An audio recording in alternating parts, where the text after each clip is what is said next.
Hey guys, tonight we're going to step back in time, not to a grand castle or a thundering battlefield, but to the murky, firelit corners where ordinary medieval people tried to have a little fun. You're about to be a guest at their feasts, a player in their brutal games, and a spectator to their strange and sometimes terrifying pastimes. You see the glint of firelight on a crude wooden cup, you hear the roar of a crowd, but it's not for a rock concert, it's for something far more visceral. And let's be honest, if you were dropped into this world with your modern sensibilities and your preference for clean water, you probably wouldn't survive the first week, let alone find time for fun. So, before you get comfortable, take a moment to like the video and subscribe, but only if you genuinely enjoy what I do here. I'd also love to see where in the world and what time of day you're tuning in from, so drop your city and local time in the comments below.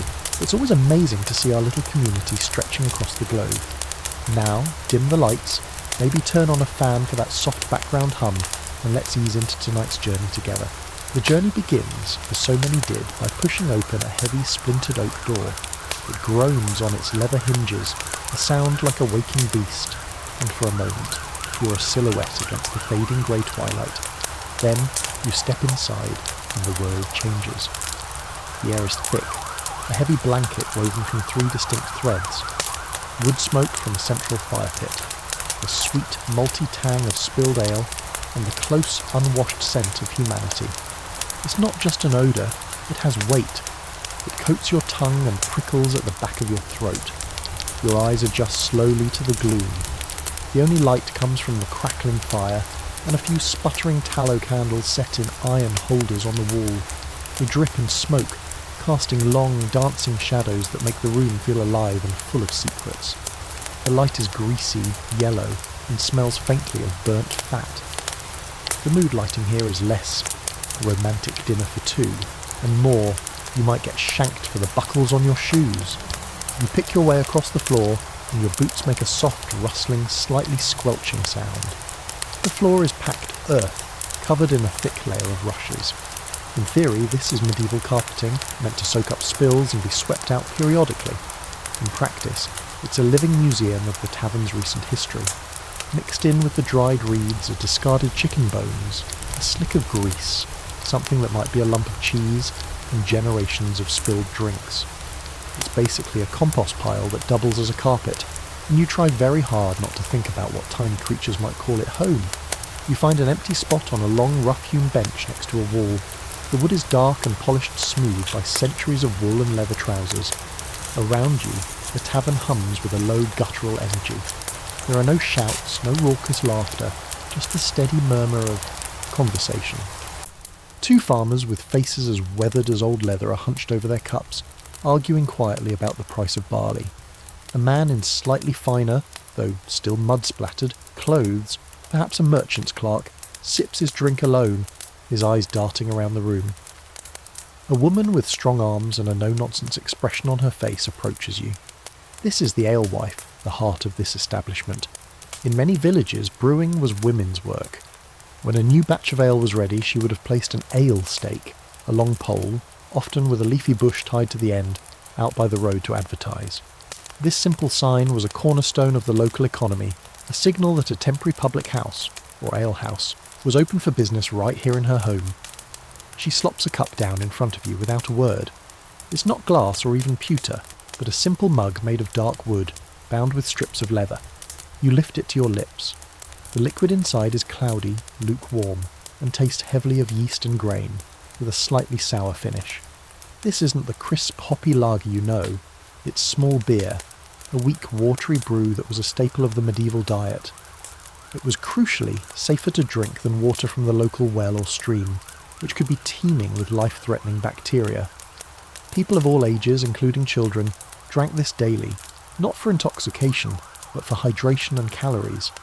Frankly, it has about as much alcoholic kick as a sleeping kitten. As you sip, you realise this place isn't about escape in the way a modern bar is. It's about necessity. It's a warm, dry place to wait out the rain. It's a source of liquid calories after a long day of back-breaking labour in the fields. And it's a social hub, but one viewed with deep suspicion by the authorities. Historians still argue whether the tavern was primarily a simple community gathering spot, or a dangerous hotbed of sedition, crime, and godless behaviour.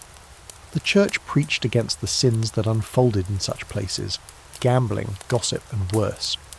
The local lord worried that here amongst the dregs of ale his peasants might start getting revolutionary ideas.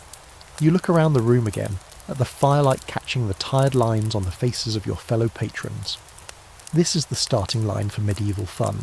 Everything we're about to explore, the games, the songs, the festivals, it all starts or ends here, in a place like this, over a cup of weak ale. And just as that thought crosses your mind, you hear a new sound from a dark corner of the room. The distinct, sharp rattle of bone dice being shaken in a leather cup, followed by a clatter as they're cast across a crude wooden table. The game is about to begin. You turn your head toward the sound, your eyes drawn to a small wobbly table in the darkest corner. 3 men are leaning in close, their faces illuminated from below by a single, greedy-looking candle. The flame dances in their focused eyes. This is where the real action is. They aren't playing for fun, they are playing with a quiet, desperate intensity. The game is Hazard, a complicated dice game of Norman origin that would eventually evolve into the modern game of craps. It's a game of rules so convoluted you suspect the players themselves are only half sure of them, which of course only adds to the potential for arguments. The dice themselves are crude things, likely carved from the knuckle bones of a sheep or cow. The pips, the little black dots indicating the numbers, are unevenly drilled and stained. They're not the perfect sharp-edged cubes of a modern casino. They're organic, unbalanced, and deeply personal. One of the men, a wiry fellow with a patchy beard, shakes the dice in a worn leather cup. The rattling sound is sharp and dry, a nervous tremor in the tavern's low hum. He mutters a quick phrase, half prayer, half curse, and casts the bones across the rough-sawn planks of the table. They tumble and skitter to a stop. A low grunt from the burly farmer opposite him. He pushes a small grimy pile of silver pennies into the centre of the table. The stakes are laughably small to your modern eyes, perhaps enough to buy a few loaves of bread, but here, now, it's a significant sum. These men, it's the difference between a full belly and a hungry knight. This is what the church railed against, calling dice the devil's bones and gambling a gateway to every other sin, and blasphemy to murder. They weren't entirely wrong. You see a tension in the wiry man's shoulders, a flicker in his eyes that suggests he's one bad roll away from accusing his opponent of cheating. And cheating was an art form. It was common knowledge that dice could be loaded by drilling a hole and filling it with a drop of lead, making one side more likely to land face down. These uneven, hand-carved dice would be incredibly easy to manipulate. You wonder if the farmer's consistent losses are due to bad luck, or if the wiry man is just a very, very good craftsman. You're watching a masterclass in low-stakes, high-tension drama. Suddenly the game is over. The farmer slaps the table with his open palm, a sound that makes you jump. He shoves his bench back, stands and stomps out of the tavern without a word, leaving his lost coins behind. The wiry man, with no great show of triumph, quietly sweeps the little pile of silver into a small pouch. The third man, who said nothing the whole time, just drains his cup and melts back into the shadows. The show's over. Into the vacuum of that small private drama a new sound blossoms. It's the gentle, hopeful sound of a string being plucked and tuned. From a stool near the fire pit, a man you hadn't noticed before clears his throat. He is a minstrel, but he's a far cry from the brightly dressed troubadours of romantic fiction. His clothes are the colour of road dust, patched at the elbows and knees. He's thin, and his face is a map of hard miles. But his instrument, a simple, pear-shaped lute, is clean and obviously well cared for. It is his livelihood. He begins to sing. His voice isn't beautiful or sweet. It's a reedy, nasal tenor, but it's strong, and it tells a story. He sings of a local knight, Sir John of the Vale, and his probably exaggerated battle against a band of Scottish raiders. This is the medieval news, history lesson, and radio all rolled into one.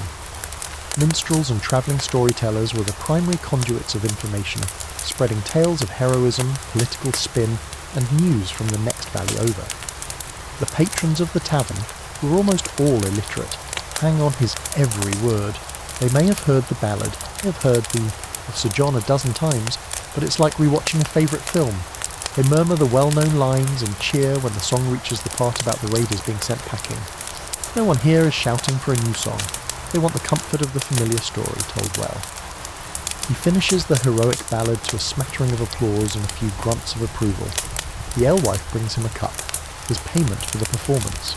Then, with a sly wink at a group of younger men, he launches into a second song. This one is different. It's faster, bouncier, and the lyrics are about a foolish miller who gets tricked by his wife and the village priest. It's bawdy, silly, and full of local in-jokes. Historians still argue whether the primary role of the minstrel was to reinforce social norms with heroic tales, or to subvert them with satire and gossip. Tonight, this one seems determined to do both. As the laughter from the rude song subsides, the heavy oak door groans open again, but this time it's thrown wide with a confident bang. A new group enters, and the atmosphere in the tavern shifts instantly. These men are louder, better dressed in dyed wools of blue and green, and they carry themselves with an air of careless authority. They aren't nobility, perhaps they're wool merchants or the retinue of a minor official, but they are clearly a class above the farmers and labourers. They look like they've just closed a deal and now they're here to celebrate. They don't just find a table, they take over the centre of the room shouting for the best ale, for wine and for food. The quiet, murky tavern is about to become a different beast entirely. A feast is beginning. The arrival of the merchants changes the tavern's gravitational pull. Everything and everyone now orbits their boisterous, centrally located table.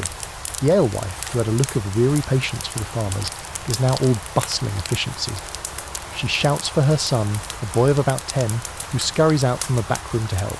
Wine is produced, a clear status symbol. While the rest of you sip your cloudy, watery ale, a jug of deep red liquid is brought for the newcomers. It's probably not great wine by your standards, likely young, acidic, and transported in a cask that gave it some interesting notes of tar and wood. But it's wine, and its presence alone declares wealth and importance. Then comes the food. It arrives not on individual plates but on large wooden platters, carried precariously by the alewife and her son.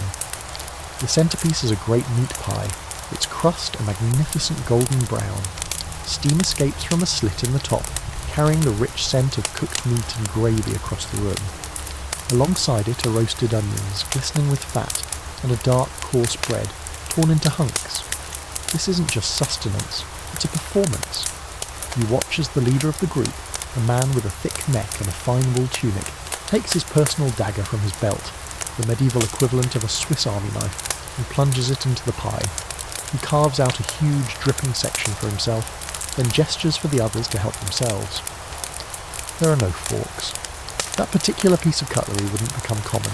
In England, for another 300 or 400 years, you eat with your fingers, your own knife, and a spoon if the food is liquid.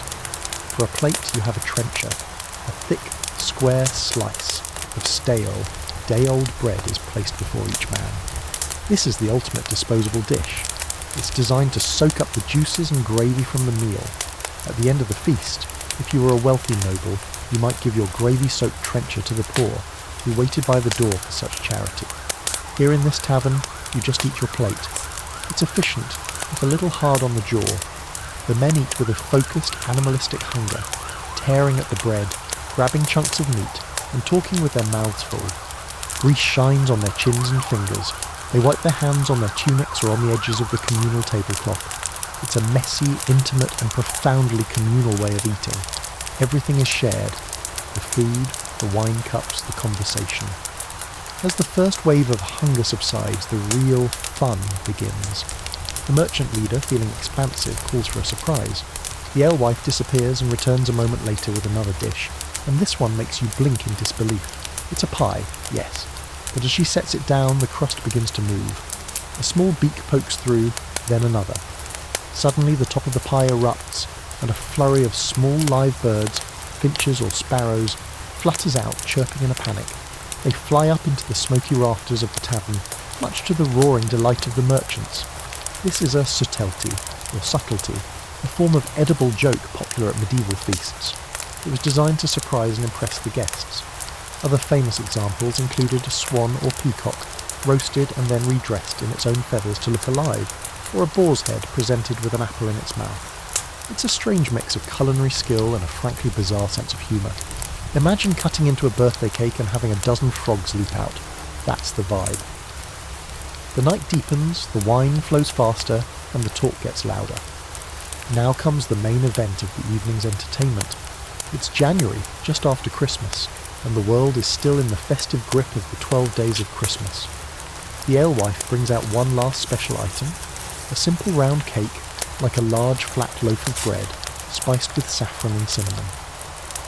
She cuts it into wedges, one for each of the merchants, and in a gesture of magnanimity, sends a piece over to the minstrel and even to you. This is a 12th night cake.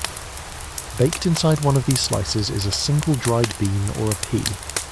The man who finds the bean in his portion is crowned the King of the Bean, or the Lord of Misrule for the rest of the night. It's a tradition dating back to the Roman festival of Saturnalia, where for a brief period a slave could become a master. A hush falls over the merchant's table. Each man inspects his slice of cake carefully before taking a bite. One chews, then shakes his head. Another. Then, a younger member of the party, a clerkish man who'd been quiet until now, breaks into a wide grin. He opens his mouth and points. There, on his tongue, is the bean. A cheer goes up. The man is slapped on the back. A mock crown, perhaps made of twisted rushes from the floor, is placed on his head. Instantly his demeanour changes. The quiet clerk is gone, replaced by a swaggering, laughing monarch. His first decree is a round of the best wine for everyone, on his boss's tab of course. His second decree is that the portly merchant leader must sing a song, and his third is that the minstrel must play a tune fit for a king. You are witnessing a powerful and strange social ritual. For one night, the world is turned upside down. The clerk is king, and the master is his subject. Historians still argue whether these moments of inversion, like crowning a bean king, acted as a genuine safety valve for social tensions by allowing the lower orders to blow off steam, or if they simply reinforced the established order by showing how chaotic and silly life would be without it. Either way, for this one night, the rules are rewritten. The tavern is no longer just a place for a quiet drink. It's a temporary kingdom of chaos, ruled by a man whose only claim to power was a lucky bite of cake. Your time in the smoky tavern, with its temporary king and his boisterous court, fades as you step out into the crisp, cool air of the following day. The sun is a pale disk in a white sky, and the world feels fresh after the close confines of the alehouse. You find yourself on the edge of a wide green field behind a small castle or a fortified manor house. In the distance you can see the imposing stone keep, but here on the grass, the atmosphere is less about defence and more about practice. A group of young men, some barely old enough to grow a proper beard, are gathered here. They're squires and pages, the interns of the medieval military world. Their job is to serve a knight, care for his armour and horses, and learn the brutal, complicated art of combat. Today's lesson is not a real battle, nor is it a glamorous tournament. It's practice, and their opponent is a strange, silent, and surprisingly tricky foe made of wood. You're watching them train on a quintain. At its simplest, a quintain is a post with a shield mounted on it. The goal for a rider was to charge at it with a lance and strike the shield square in the centre. But the one they are using today is a more advanced and far more amusing model. It consists of a sturdy upright post with a freely rotating crosspiece. On one end of the crosspiece is a shield, the target. On the other end is a heavy sandbag, a wooden club, or some other unwieldy weight. The young squire, his face a mask of intense concentration, gets ready. He's on a sturdy-looking horse, holding a long wooden lance that is blunted for safety. At the far end of the field, he turns his mount, kicks its flanks, and begins to gallop towards the quintain. The horse's hooves tear at the turf, thundering across the field. The goal is twofold. First, he must strike the shield squarely with the tip of his lance. Second, and this is the crucial part, he must do it with enough speed and skill to be clear of the device before the other end swings around. He charges. His aim is true, and the lance connects with the shield with a satisfying thwack. But he is a fraction too slow. As he rides past, the rotating arm, now spinning with considerable momentum from his own blow, swings its heavy sandbag around and catches him squarely in the back of the head.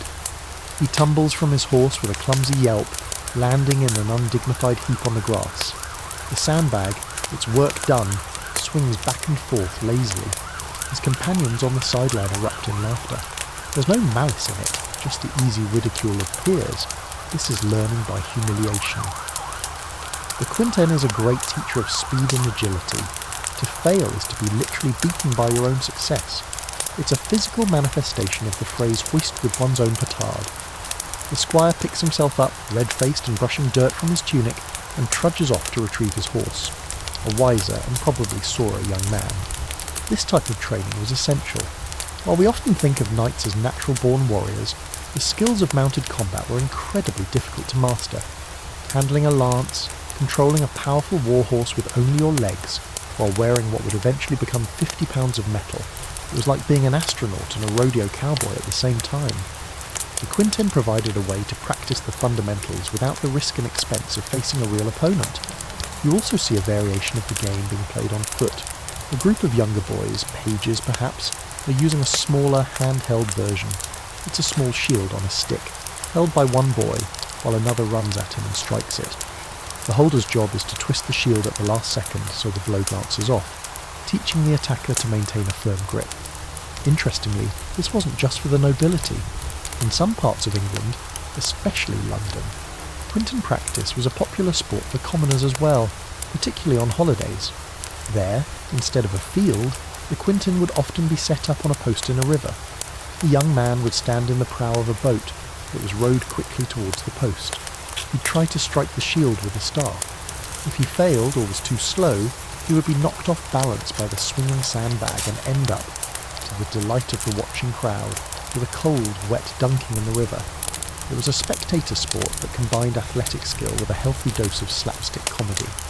Historians still argue whether these games were primarily military training or a form of social display. Was the young squire's goal really to improve his martial skill, or was it to show off his horsemanship and courage in front of his peers and the ladies of the manor who might be watching from the castle walls? The answer most likely is both. It's a performance of masculinity, a demonstration of competence in the skills that defined a man of the knightly class. Another squire takes his turn. This one is older, more confident. He charges at the Quinten, his posture perfect. He strikes the shield dead centre with a loud crack of wood on wood. But this time, he's already spurred his horse to greater speed, and he's well clear before the swinging arm can even get close. He pulls his horse to a halt at the end of the field with a flourish, raising his blunted lance in a small gesture of triumph. There's no laughter this time, just a few nods of approval from his fellows. He has passed the test. He has beaten the spinning wooden man. Now his training is paying off, and he is one step closer to proving he is worthy of the real thing. The chaos, the glamour, and the deadly dance of the tournament joust. The practice field with its clumsy squires and spinning sandbags dissolves. The world around you brightens, saturated with colour and sound. The scent of cut grass is replaced by a heady mix of horse, sweat, and the faint, sweet perfume worn by noble ladies. The murmur of a few boys has swelled into the roar of a crowd. You are no longer behind the scenes. You are at the main event. You have a prime spot in the viewing stands, a temporary wooden structure draped in vibrant banners, overlooking a long, wide field known as the lists. This is the tournament. But it's not just a sport. It's a festival, a trade show, and a massive social gathering all in one. Knights have travelled for days, even weeks to be here, bringing their squires, horses, and immense egos. They come to win glory, to catch the eye of a wealthy patron or a beautiful heiress, and to win tangible prizes, armour, horses, and sometimes enormous sums of money in the form of ransoms from their defeated opponents. The pageantry is dazzling. The field is a riot of heraldry. Each knight's shield, surcoat, and the caparison of his horse are emblazoned with his unique coat of arms, lions, eagles, geometric patterns in bold primary colours. It's a visual language that everyone here understands, a way to instantly identify the combatants. Trumpets blare, a sound that cuts through the excited chatter of the crowd. Heralds, the medieval masters of ceremony, announce the names and lineages of the knights about to compete, their voices booming across the field. You feel a thrill of anticipation, a collective holding of breath. You focus on two knights at opposite ends of the lists. They are almost unrecognisable as men, transformed into gleaming creatures of steel. This is the high medieval period, and they are clad in full plate armour. Every inch of their body is covered in articulated plates of polished steel, a marvel of engineering that offers incredible protection, but at a staggering cost in weight and mobility. Just getting onto the horse, a massive beast bred for size and strength called a destrier, often required the help of a squire or even a small crane. They are given their lances, long, thick poles of ash or pine, nearly 15 feet long. These are not the blunted practice lances from the Quinton field. While they are often tipped with a three-pronged coronal to spread the impact, they are still incredibly dangerous weapons designed to unhorse an opponent. They are single use, meant to shatter on impact in a spray of splinters, which itself is a hazard. The marshal of the tournament gives the signal. The two knights lower their visors with a metallic clang, sealing themselves inside their steel shells. They can see only through a narrow slit. They're breathing loud in their own ears. They lower their lances, couching them under their right arms, and spur their warhorses into a charge. The ground trembles as 2 tons of horse, man and steel thunder towards each other at a combined speed of maybe 50 miles per hour. It's a terrifying spectacle of controlled violence. The roar of the crowd fades into a single, focused point, the moment of impact. It comes with a sound that is utterly unique, a deafening explosion of splintering wood and ringing steel. One knight's lance connects squarely with the other's shield, shattering in a shower of debris. The force of the blow is immense, enough to punch through a brick wall. The knight who was struck rocks violently in his saddle, but he manages to stay on his horse, a feat of incredible strength and horsemanship. The other knight's aim was slightly off, and his lance glances off the curved helmet of his opponent with a high-pitched screech of metal on metal. They gallop past each other to the ends of the lists. It's a draw, or a broken lance, and the crowd cheers its approval. This is jousting as a sport, but its history is rooted in something far deadlier. Early tournaments were essentially full-scale mock battles or melees, involving dozens or even hundreds of knights in a chaotic free-for-all. They were notoriously dangerous. The church repeatedly tried to ban them, viewing them as dens of vanity and senseless violence. Kings also feared them, as they were a convenient way for powerful, ambitious barons to gather their private armies in one place. One famous English knight, William Marshall, who served 5 different kings, made his fortune in his youth by competing in these dangerous melees, capturing and ransoming other knights. The individual joust, the joust of peace, became more popular over time precisely because it was slightly safer and more spectacular for the audience. But the danger was always present. A splinter from a lance could pierce a visor's eye slit. A knight could be thrown from his horse and break his neck, or worse, be trampled by his own mount. King Henry II of France famously died in 1559 when a sliver of his opponent's lance pierced his eye and penetrated his brain during a joust. Back in the lists, the 2 knights are preparing for their second pass. The squire runs out to hand his master a new lance. The knight who was struck so hard on the shield is shaking his head, trying to clear it. You can see a new sense of grim determination in his posture. This isn't just for points anymore, it's personal. From the sidelines, ladies in fine silks and velvets watch with rapt attention. A knight might dedicate his joust to a particular lady, wearing her favour, a scarf or a sleeve, tied to his helmet or arm. This was all part of the game of courtly love, a highly ritualised and often theatrical form of aristocratic romance. Historians still argue whether courtly love was a genuine emotional experience or a literary and social game, a way to sublimate the violent urges of the warrior class into a more refined performance. The trumpets sound again. The knights charge.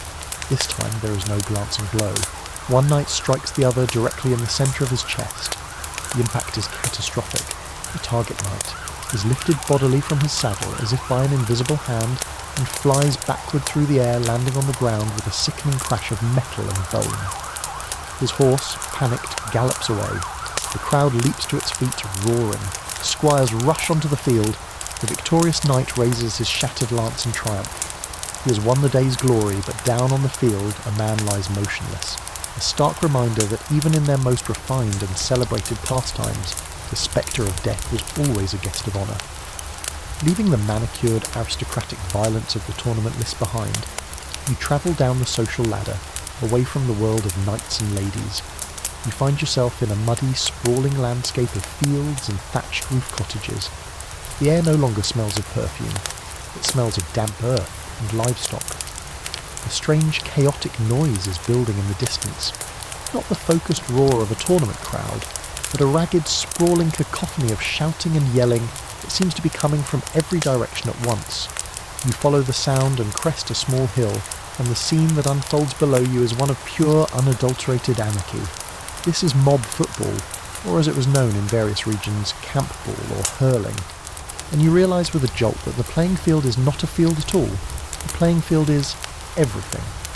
It's the entire space between two neighbouring villages, a distance that could be several miles. The teams are not neatly organised squads of 11 players. The teams are the entire able-bodied male populations of those two villages. Hundreds of men, from young boys to grizzled old farmers, are swarming across the landscape in a single heaving muddy mass. Their goal is simple: get the ball to the opposing village's church door, or a local mill, or some other designated landmark. How they do it is another matter entirely. The ball itself is a small, hard object, roughly the size of a modern softball.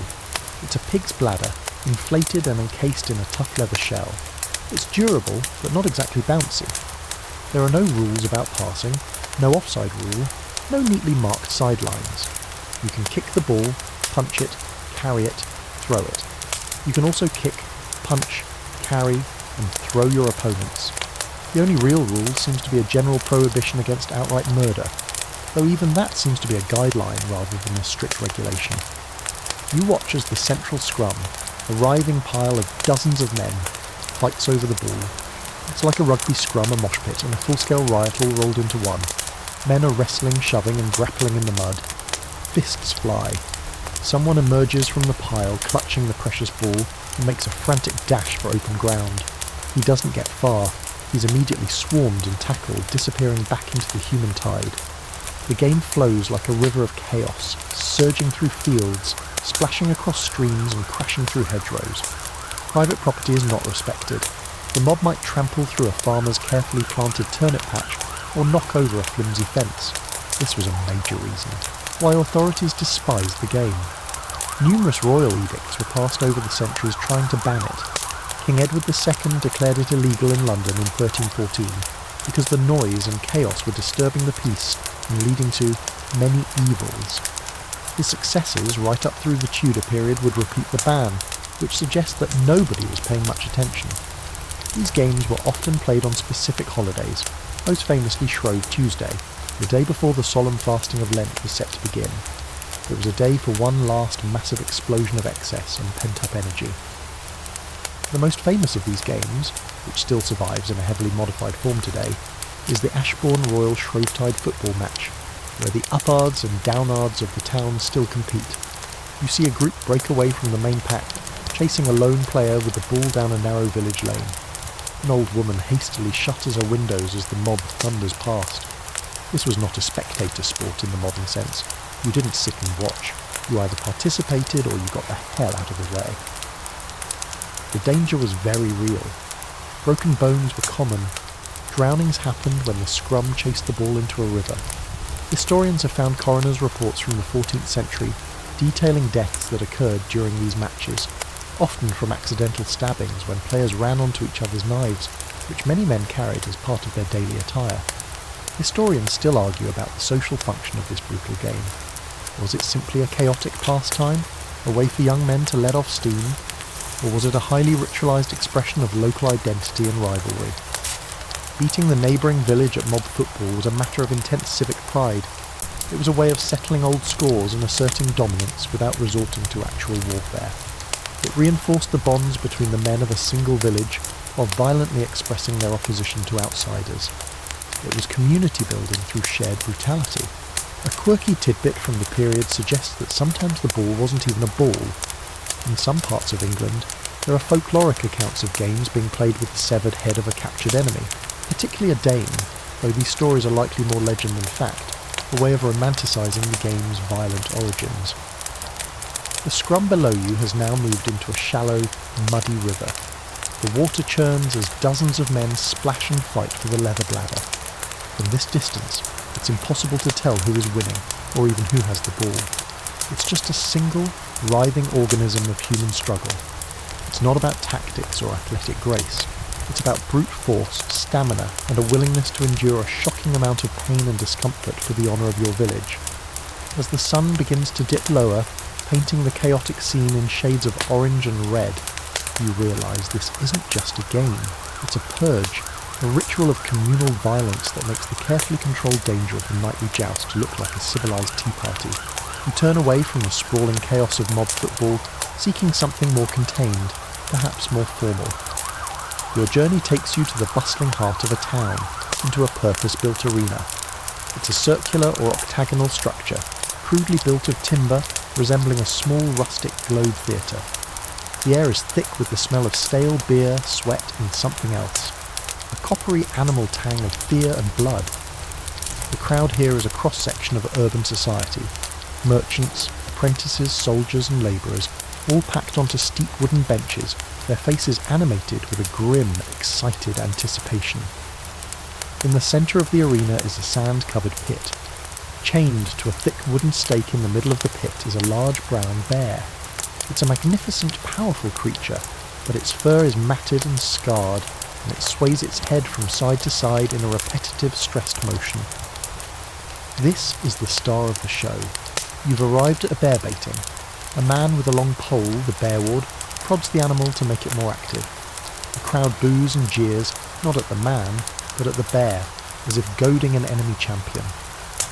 Then, the gate on the far side of the pit is raised, and a pack of English mastiffs is released. These are not pets, they are powerful, aggressive hunting dogs, bred for their courage and their brutal bite.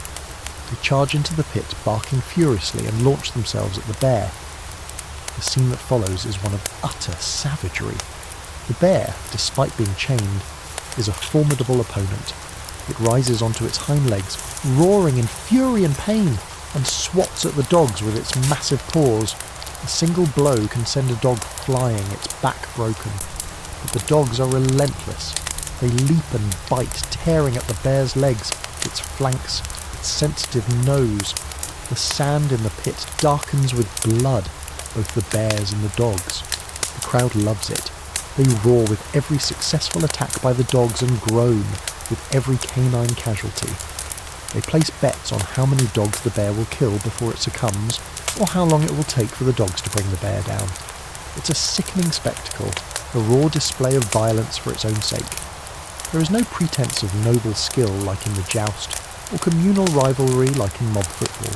This is pure, unadulterated bloodlust, packaged as entertainment. Bear baiting was incredibly popular, especially in England. The Paris Garden in London was a famous bear baiting arena, a major tourist attraction that drew crowds for centuries. It wasn't just a low-class affair. Nobility and royalty were avid fans. Queen Elizabeth I was known to enjoy the spectacle, and even entertained foreign ambassadors with it. The cost of a bear and the powerful mastiffs required to fight it meant that staging such an event required a significant investment, making it a professional, commercial enterprise. The bear would often not be killed. A good feisty bear was a valuable asset, and the bear ward would want to use it for multiple shows. After a certain amount of time, or when the bear was too injured to continue, the dogs would be called off, and the bleeding, exhausted animal would be led back to its pen to recover, only to be chained to the stake again the following week. And it wasn't just bears. The basic formula could be adapted. Bull baiting was also common, where a bull would be tethered and attacked by dogs. It was so common, in fact, that in some towns, a law required that any bull to be slaughtered for meat had to be baited first, under the strange and almost certainly false belief that the frenzy of the fight tenderized the meat. But the variations could get even more bizarre. One of the quirkier and more cruel fringe spectacles was cat burning. On certain festival days, particularly in France, a bag or barrel full of live cats would be hoisted onto a public bonfire. The terrified shrieks of the cats as they were burned alive were considered a source of great amusement for the watching crowd. Historians still debate the twisted logic behind this, suggesting it may have been linked to a superstition that associated cats with the devil or witchcraft, and that their cries would drive away evil spirits. As you watch the brutal scene in the bear pit, you can't help but wonder what it says about the medieval psyche. Life was cheap, and death was a constant public presence. People were desensitized to suffering in a way that is hard for us to comprehend. The line between humans and animals was sharply drawn.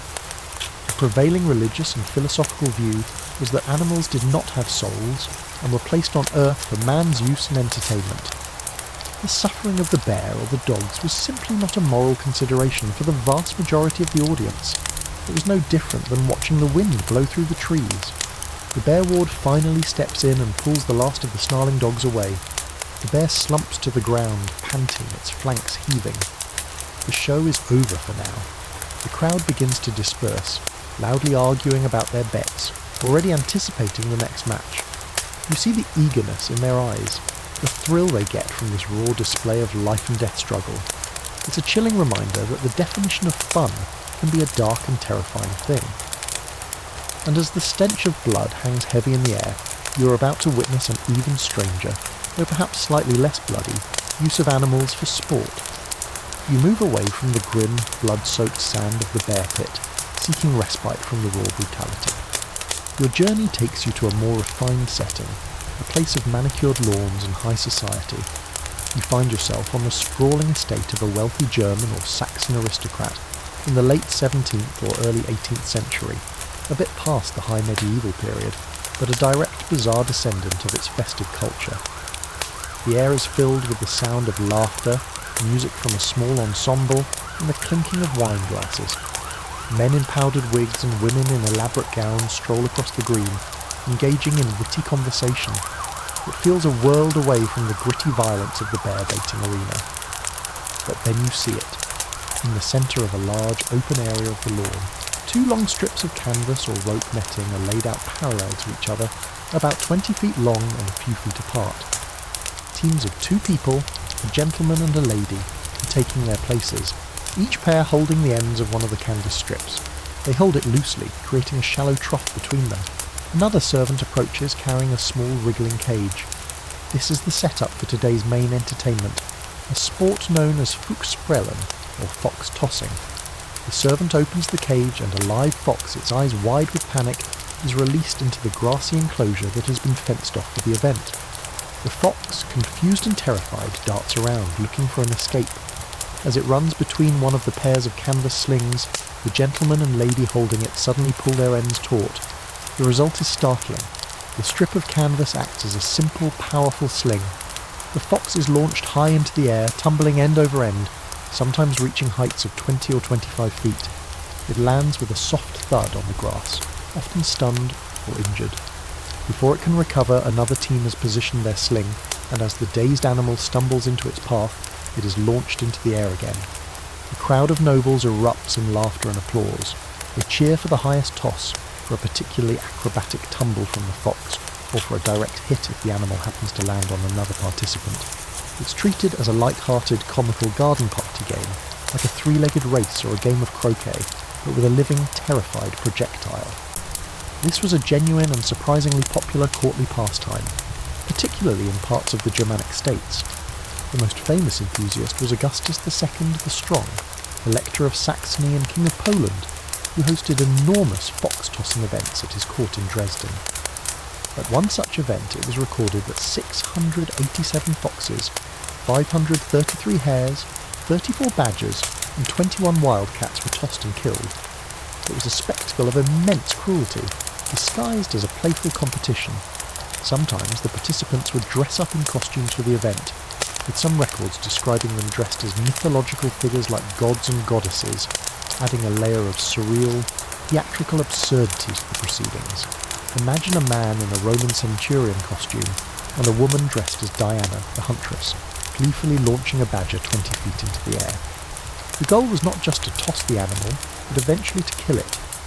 The repeated falls would cause internal injuries, broken bones, and eventually death. While it seems utterly barbaric to you, the participants saw it as a harmless diversion. The animals, foxes, badgers, wildcats, were considered vermin. In their worldview, this was no different from setting a trap or going on a hunt. The fact that it was turned into a festive social game was simply a bonus. You watch as a particularly panicked fox, after being tossed, turns on its tormentors. It snaps and bites at the ankles and silk stockings of the nobles standing nearby, creating a brief comical flurry of shrieks and hopping as the finely dressed aristocrats try to avoid its teeth. This was apparently a common and much enjoyed part of the fun. The small element of danger, the risk of a bite from a fox or a scratch from a wildcat, only added to the thrill of the game. Historians still argue about the deeper cultural meaning of such a bizarre sport. Was it merely a callous display of aristocratic power over the natural world, a symbolic taming of the wild, or was it a reflection of a society where casual cruelty was so deeply ingrained that the suffering of an animal was simply invisible, not registering as something to be concerned about? It's a stark illustration of a completely different set of ethical goalposts. A quirky and even darker fringe variation of this activity didn't involve slings. Sometimes, for a carnival or festival, nobles would use specially trained dogs to chase cats up a specially constructed greased pole. At the top of the pole was a small platform with a box. The cat, seeing it as a refuge, would leap into the box, which was actually a trigger for a set of fireworks. The cat's weight would ignite the fuses, creating a spectacular display that would, of course, terrify and often kill the animal inside. As the sun begins to set over the lavish garden party, the ground is littered with the bodies of the tossed animals. The game is winding down.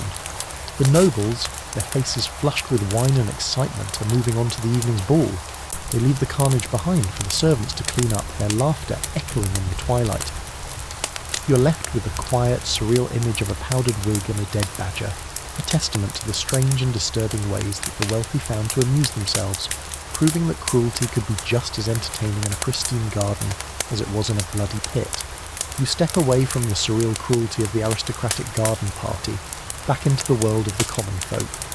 The manicured lawns and silk gowns are replaced by the familiar sight of a village green on a Sunday afternoon after church. The air is clear, the mood is relaxed but focused. A group of men and older boys are gathered at one end of the green, their conversation low and serious. They are yeomen, craftsmen and farmers, the sturdy, self-reliant backbone of the English countryside. You've arrived at the archery butts. This is a raised mound of earth, about 6 feet high and 20 feet wide, with a turf face. Set into the turf are the targets, simple circular pieces of wood or woven straw, with a painted mark in the centre. The men are standing a significant distance away, some as far as 220 yards, a standard military range. This isn't a casual game of darts, it's a serious practice mandated by the law of the land. You watch as a tall, broad-shouldered man takes his position. He's holding not a simple bow, but an English longbow. It's a formidable weapon, 6 feet long and made from a single stave of yew wood.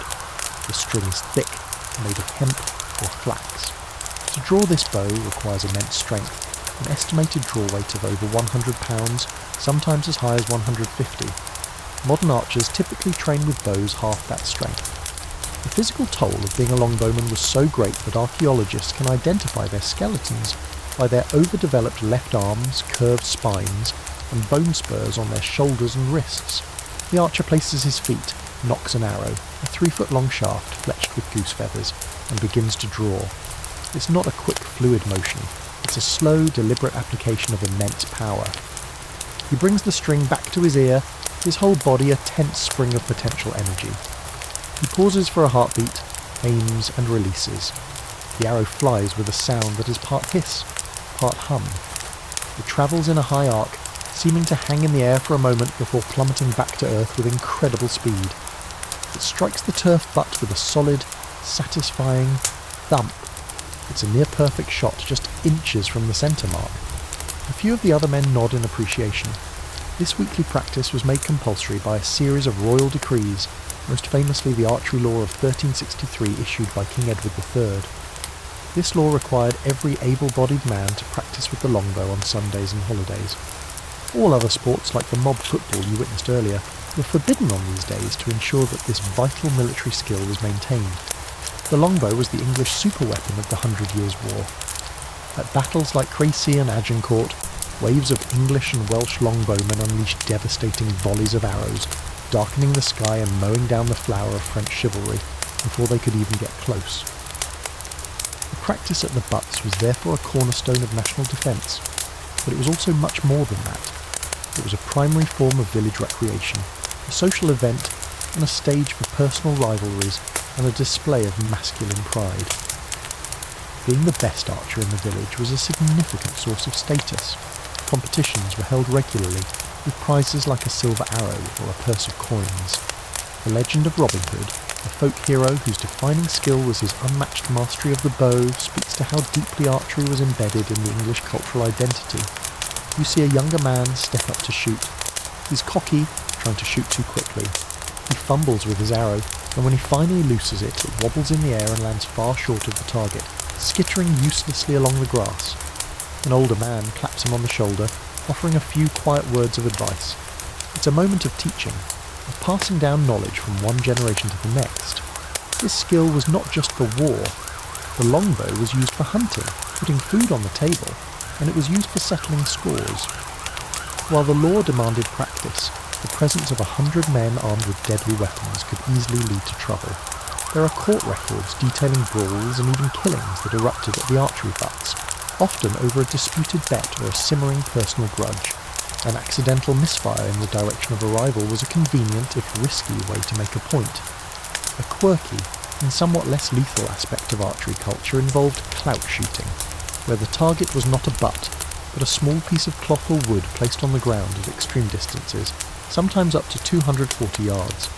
The goal was simply to land your arrow as close to the clout as possible, requiring an incredible ability to judge wind and distance. It was the medieval equivalent of a long drive competition in golf. Historians still argue about how effective the compulsory archery laws truly were. While they undoubtedly helped maintain a large pool of trained archers for military campaigns, some scholars suggest that by the late medieval period, enthusiasm was waning. The rise of early firearms, though less accurate and slower to load, required far less strength than lifelong training. The government's repeated insistence that men practice suggests that many would have preferred to spend their Sunday afternoons drinking in the tavern or playing other, more forbidden games. The last archer of the group takes his turn. He's an old man, his back bent, but his arms are still thick with muscle. He draws the bow with the familiar ease of a lifetime of practice. His arrow flies true, landing dead centre in the target. He doesn't smile or boast, just gives a slow, satisfied nod. He has proven once again that he is a man to be respected. The afternoon's practice is over. The men gather their arrows, discussing the shots, their conversation a mix of technical detail and village gossip. They are heading, inevitably, towards the tavern you first visited to quench the thirst they've earned from their martial fun. You leave the serious, state-mandated fun of the archery butts and find yourself drawn back inside into the great hall of a manor house after a festive meal. The trestle tables have been cleared away, creating a large open space on the stone floor. The fire in the great hearth crackles merrily, casting a warm, flickering light on the assembled group.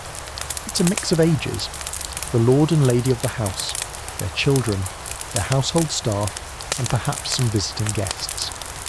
The mood is light and playful, a world away from the deadly seriousness of the tournament or the grim focus of the archers. Tonight, they are playing indoor games, the kind of parlour games that have been passed down for generations. A young woman is being blindfolded with a thick silk scarf. The game is about to begin. Hoodman's Blind, the direct ancestor of modern blind man's buff. The blindfolded player, the hoodman, is spun around a few times until they are disoriented. The other players then form a circle around them. The goal is for the hoodman to catch one of the other players. The players in the circle, however, are not silent. They taunt, they tease, they call out the hoodman's name from different directions to confuse them, and they are armed. Each player has a small knotted piece of cloth, or a soft leather glove.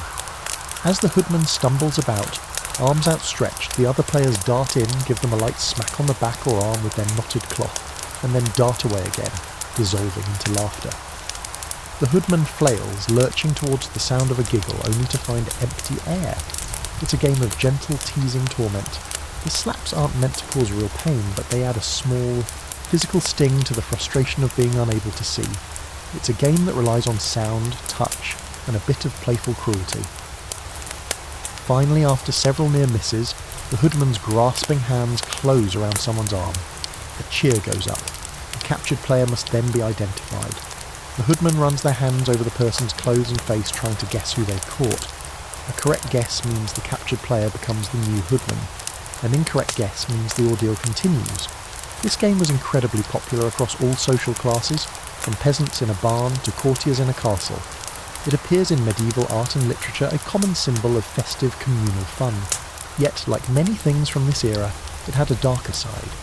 The name Hoodman likely refers to the hood worn by a criminal being led to execution. The game, in a way, is a playful reenactment of a grim public spectacle, turning the helplessness of a condemned man into a source of laughter. As the game of Hoodman's Blind winds down, another one begins, this one even more peculiar to your modern eyes. The young man, one of the visiting squires, kneels down and buries his face in the lap of one of the ladies of the house, who is seated on a large carved chair. He places one of his hands behind his back, palm facing upwards. The game is called Hot Cockles. The other players gather around. One by one they take turns lightly slapping the squire's upturned palm.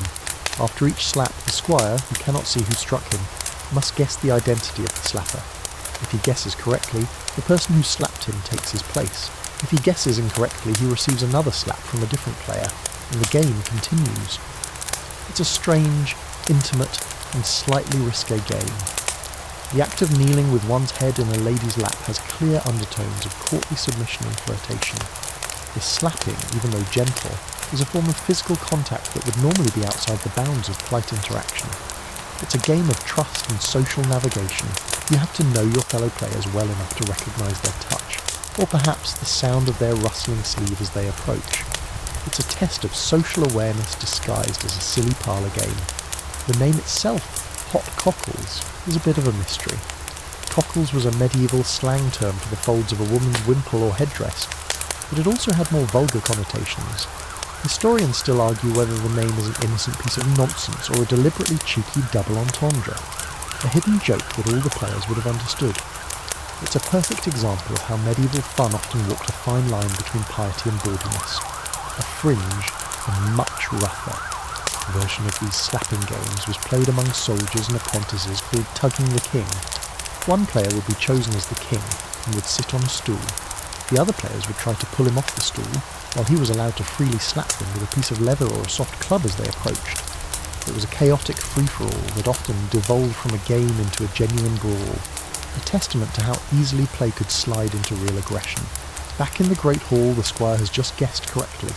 A young lady blushing and laughing has been identified as the one who slapped his hand. It is now her turn to kneel, but the lord of the manor claps his hands and declares it's time for music.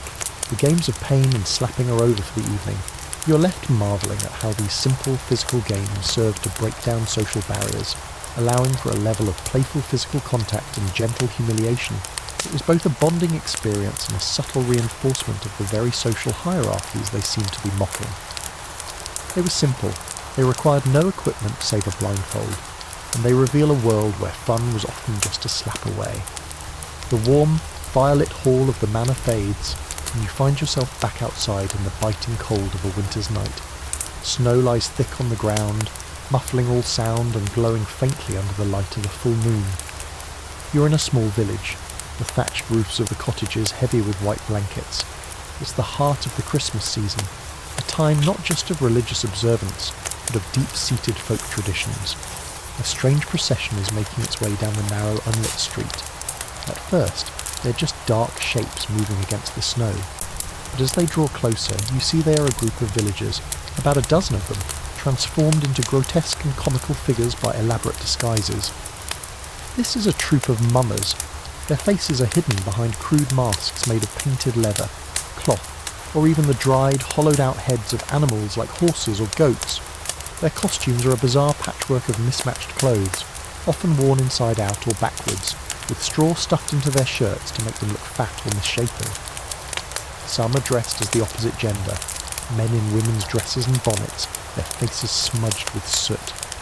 They are deliberately unsettling otherworldly figures. Their goal is to be unrecognisable to their neighbours.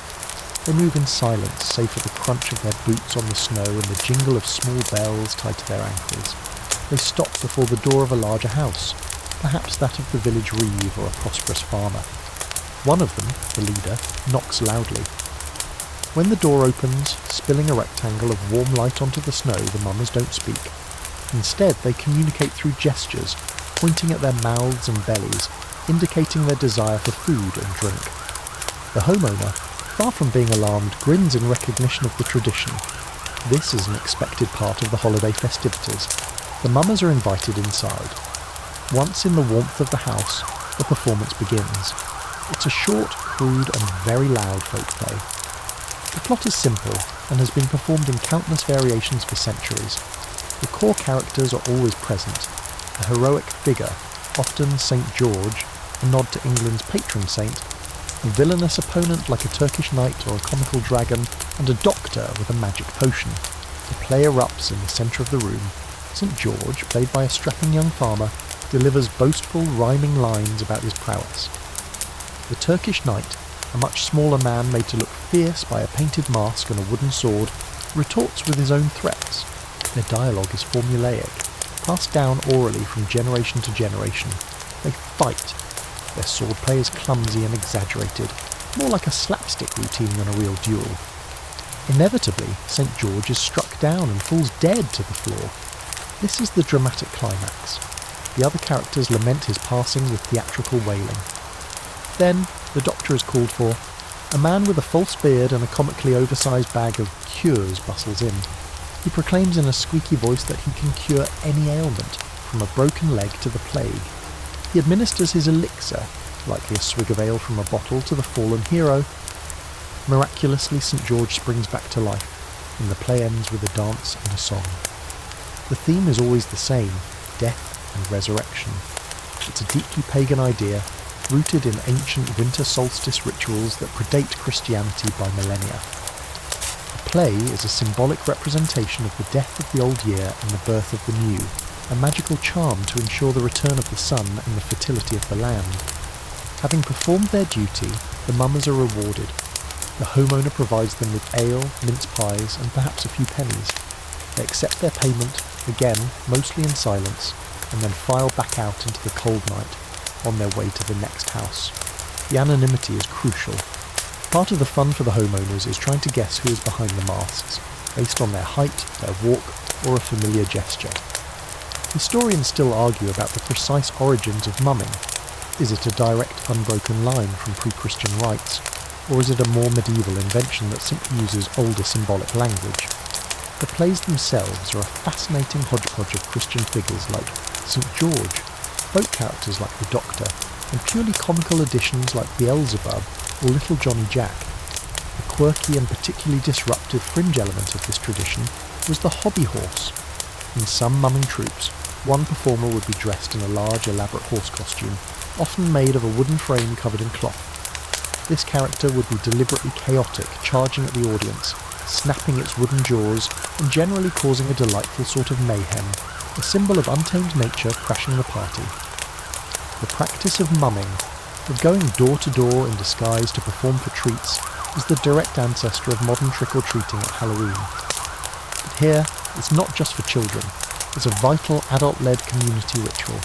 It's a way of strengthening social bonds, visiting every house in the village, and reaffirming that everyone is part of the same collective, even if for one night they are pretending to be monstrous strangers. It's a brief, sanctioned moment of misrule, a temporary suspension of normal identity, where for a few hours you can become someone, or something, else entirely. As the mummers disappear into the darkness, you're left with the echo of their strange rhyming play, a piece of a living folklore trudging through the snow. The festive, ritualised chaos of the mummers in their masks gives way to a more widespread and far more radical form of social upheaval.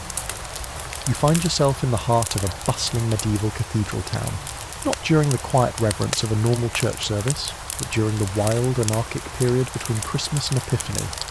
The air, which should be filled with the scent of incense and the sound of solemn plainsong, is instead thick with the smell of roasting meat from street vendors and echoing with raucous laughter and drunken singing. This is the Feast of Fools. It's a day, or sometimes a series of days, dedicated to the principle of topsy-turvy. It's the world turned upside down, a tradition particularly cherished by the junior clergy, the subdeacons, clerks and choir boys who spent the rest of the year at the bottom of the strict ecclesiastical hierarchy. Today, they are in charge. You watch as a strange procession spills out of the grand cathedral doors. At its head is the Lord of Misrule, or the boy bishop, a young choir boy who has been elected by his peers to preside over the day's festivities. He's dressed in the full, magnificent vestments of the actual bishop, complete with a mitre on his head and a miniature crozier in his hand. He walks with a comical swagger, mimicking the solemn gait of the man whose authority he has temporarily usurped. Following him are other junior clerics, dressed in the robes of canons and deans. Some are wearing their vestments inside out. Others are wearing grotesque masks, similar to the mummies you saw, or have their faces painted. Instead of swinging censers filled with fragrant incense, they are burning old leather shoes and scraps of sausage, creating a foul, stinking smoke that they wave in the faces of the laughing crowd. They are not singing sacred hymns, they are braying like donkeys, a sound that echoes strangely in the hallowed space of the cathedral close. This part of the ceremony was sometimes called the Feast of the Ass, supposedly in honour of the donkey that carried Mary to Bethlehem, but it was really just an excuse for loud, irreverent noise. The procession moves through the church itself. They eat, drink and play dice on the high altar, a place of ultimate sanctity. They sing bawdy, satirical songs that mock the church liturgy and the senior clergy. The boy bishop delivers a sermon, a parody full of nonsensical theology and jokes at the expense of his superiors, who are often required to watch the proceedings with a forced smile. This wasn't a protest or a rebellion. For a long time it was a sanctioned, tolerated custom. The senior clergy often went along with it, seeing it as a necessary release valve. The idea, inherited from the Roman festival of Saturnalia, was that a little bit of controlled chaos could help preserve order for the rest of the year. By allowing the world to go mad for one day, you inoculated it against true anarchy. As one 15th century Parisian theologian wrote in its defence, the folly that is our second nature can have its vent once a year. The fun and the chaos spills out into the town square. The boy bishop and his retinue are pulled through the streets on a decorated cart, blessing the crowds with splashes of holy water from a bucket. They demand rents and taxes from onlookers, collecting money that would later be spent on a massive feast and drinking session for the junior clergy. It's a powerful and deeply subversive spectacle. For a day, the powerless are powerful. The sacred is made profane. The solemnity of the church is replaced by the riot of the carnival. It's a vivid demonstration of what the Russian philosopher Mikhail Bakhtin would later call the carnivalesque, a spirit of folk culture that celebrates the grotesque, the bodily, and the inversion of all official hierarchy. Of course, the church authorities were deeply ambivalent about the whole thing. The line between sanctioned fun and outright blasphemy was incredibly thin. Numerous church councils from the 13th century onwards tried to condemn and suppress the Feast of Fools, calling it scandalous and impious. They were particularly offended by the mockery of the Mass and the use of the church building for what amounted to a drunken party. Historians still argue whether the Feast of Fools was genuinely a tool for social cohesion, as its defenders claimed, or a genuinely dangerous and corrosive force that threatened the very foundations of church authority. A quirky fringe element of this tradition was the sermon joyeux, or comic sermon, which sometimes took place during the festivities. A member of the clergy, or sometimes a professional fool, would deliver a parody sermon in praise of something ridiculous, like a goose, drunkenness, or the virtues of a scolding wife. It was a form of sophisticated literary and theological parody that coexisted with the cruder, more physical comedy of the main event. As the day wears on, the festivities become more and more unhinged. You see the boy bishop, his mitre askew, being carried on the shoulders of his canons, all of them singing a drinking song at the top of their lungs. The temporary madness has reached its peak.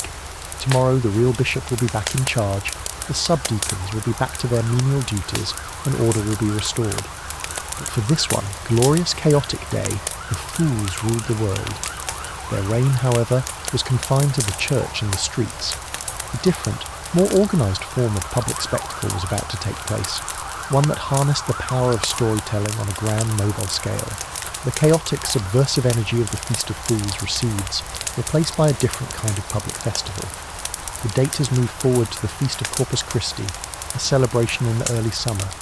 You're standing on a crowded, sun-drenched street in a prosperous English city like York, Chester, or Coventry. The atmosphere is festive, but it's an organised civic festivity, not the anarchic release of the Christmas revels. The entire town has turned out, lining the streets, jostling for a good view. What they are waiting for is the great Corpus Christi procession, the centrepiece of which is the performance of the mystery plays. This is theatre on a grand, epic scale, a form of entertainment that also serves as a public declaration of faith, civic pride, and economic power. Suddenly you hear the rumble of wooden wheels on cobblestones and the sound of a trumpet blast. The first act is about to arrive. The stage is a pageant wagon, a large heavy cart with a wooden platform on top. It's essentially a mobile theatrical set. This first wagon is decorated to look like the heavens, painted with stars and clouds. On its upper level, a man with a flowing white beard and a golden crown, representing God the Father, is seated on a throne. He raises his hand and in a booming voice begins to speak the opening lines of the story of creation. This is the start of a cycle of plays that will last the entire day, from sunrise to sunset. Each play depicts a different story from the Bible, from the Garden of Eden and Noah's flood to the nativity of Christ, and the final, terrifying spectacle of the Last Judgment. The entire Christian narrative, the complete history of the world as they understood it, is being performed in sequence right here on the streets of the city. The production of these plays was a massive community effort, organised and funded by the city's powerful trade guilds. Each guild was responsible for staging one particular play, and the assignments were often delightfully appropriate. The Shipwrights Guild, for example, would be responsible for the story of Noah's Ark, a chance to show off their boat-building skills. The bakers would stage the Last Supper with its focus on bread. The goldsmiths might handle the story of the three magi, which involved precious gifts. This was a source of intense competition and pride. Each guild wanted their pageant wagon to be the most spectacular, their costumes the most lavish, their special effects the most convincing. You watch as the creation wagon moves on down the street to the next designated performance spot, and a new one rumbles into view. This one is for the story of Adam and Eve.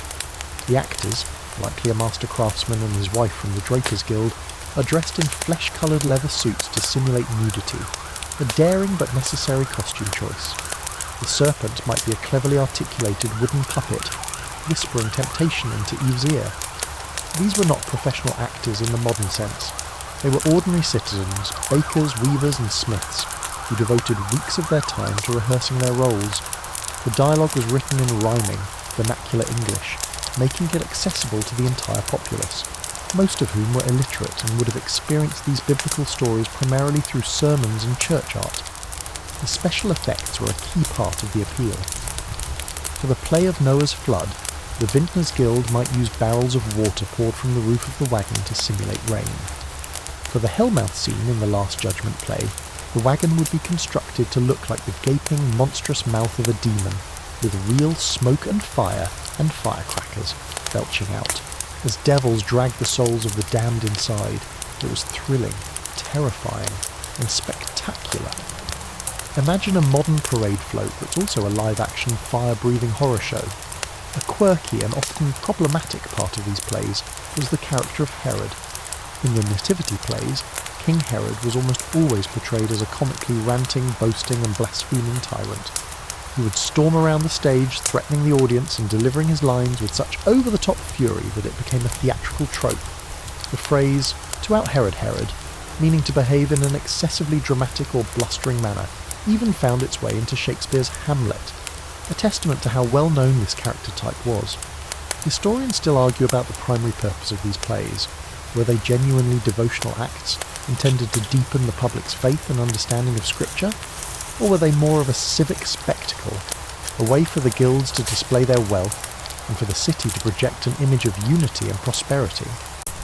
The truth, as is often the case, is likely a mixture of both. It was religious education and blockbuster entertainment rolled into one.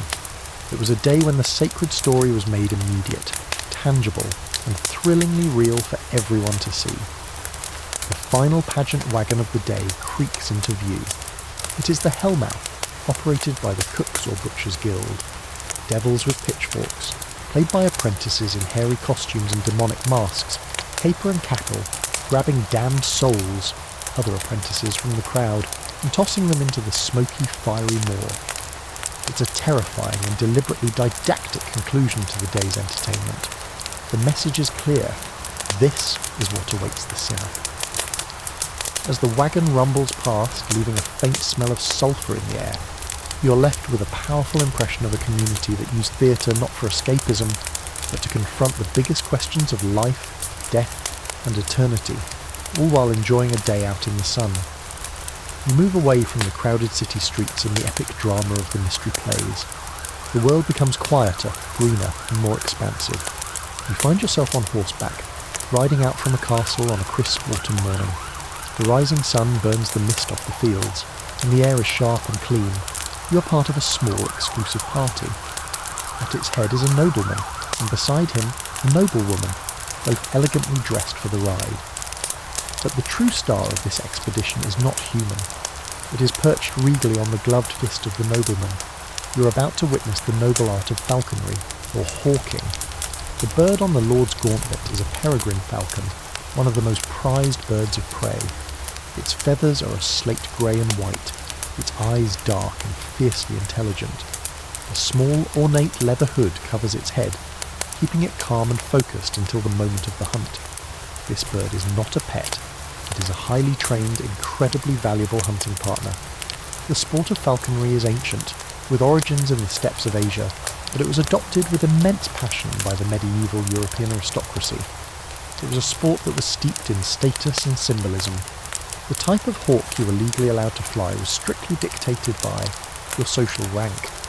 According to one famous list from the 15th century Boke of St Albans, a king would fly a gyrfalcon, a prince a peregrine, a knight a saker, and so on, all the way down to a knave or servant who was permitted only to fly a kestrel. Owning the wrong bird was a serious social faux pas, and stealing a valuable hawk was a crime punishable by severe fines or even imprisonment. The falconer, a man who walks alongside the Lord's horse, is a figure of immense skill and importance. He is a master of animal husbandry and psychology. He has spent months, even years, training this falcon. The process, known as manning, involves gradually acclimating the wild bird to human presence. First, by carrying it on the glove for hours on end, then by teaching it to accept food from the hand, and finally, by training it to fly free and return on command. It's a relationship built on a delicate balance of trust, repetition, and reward.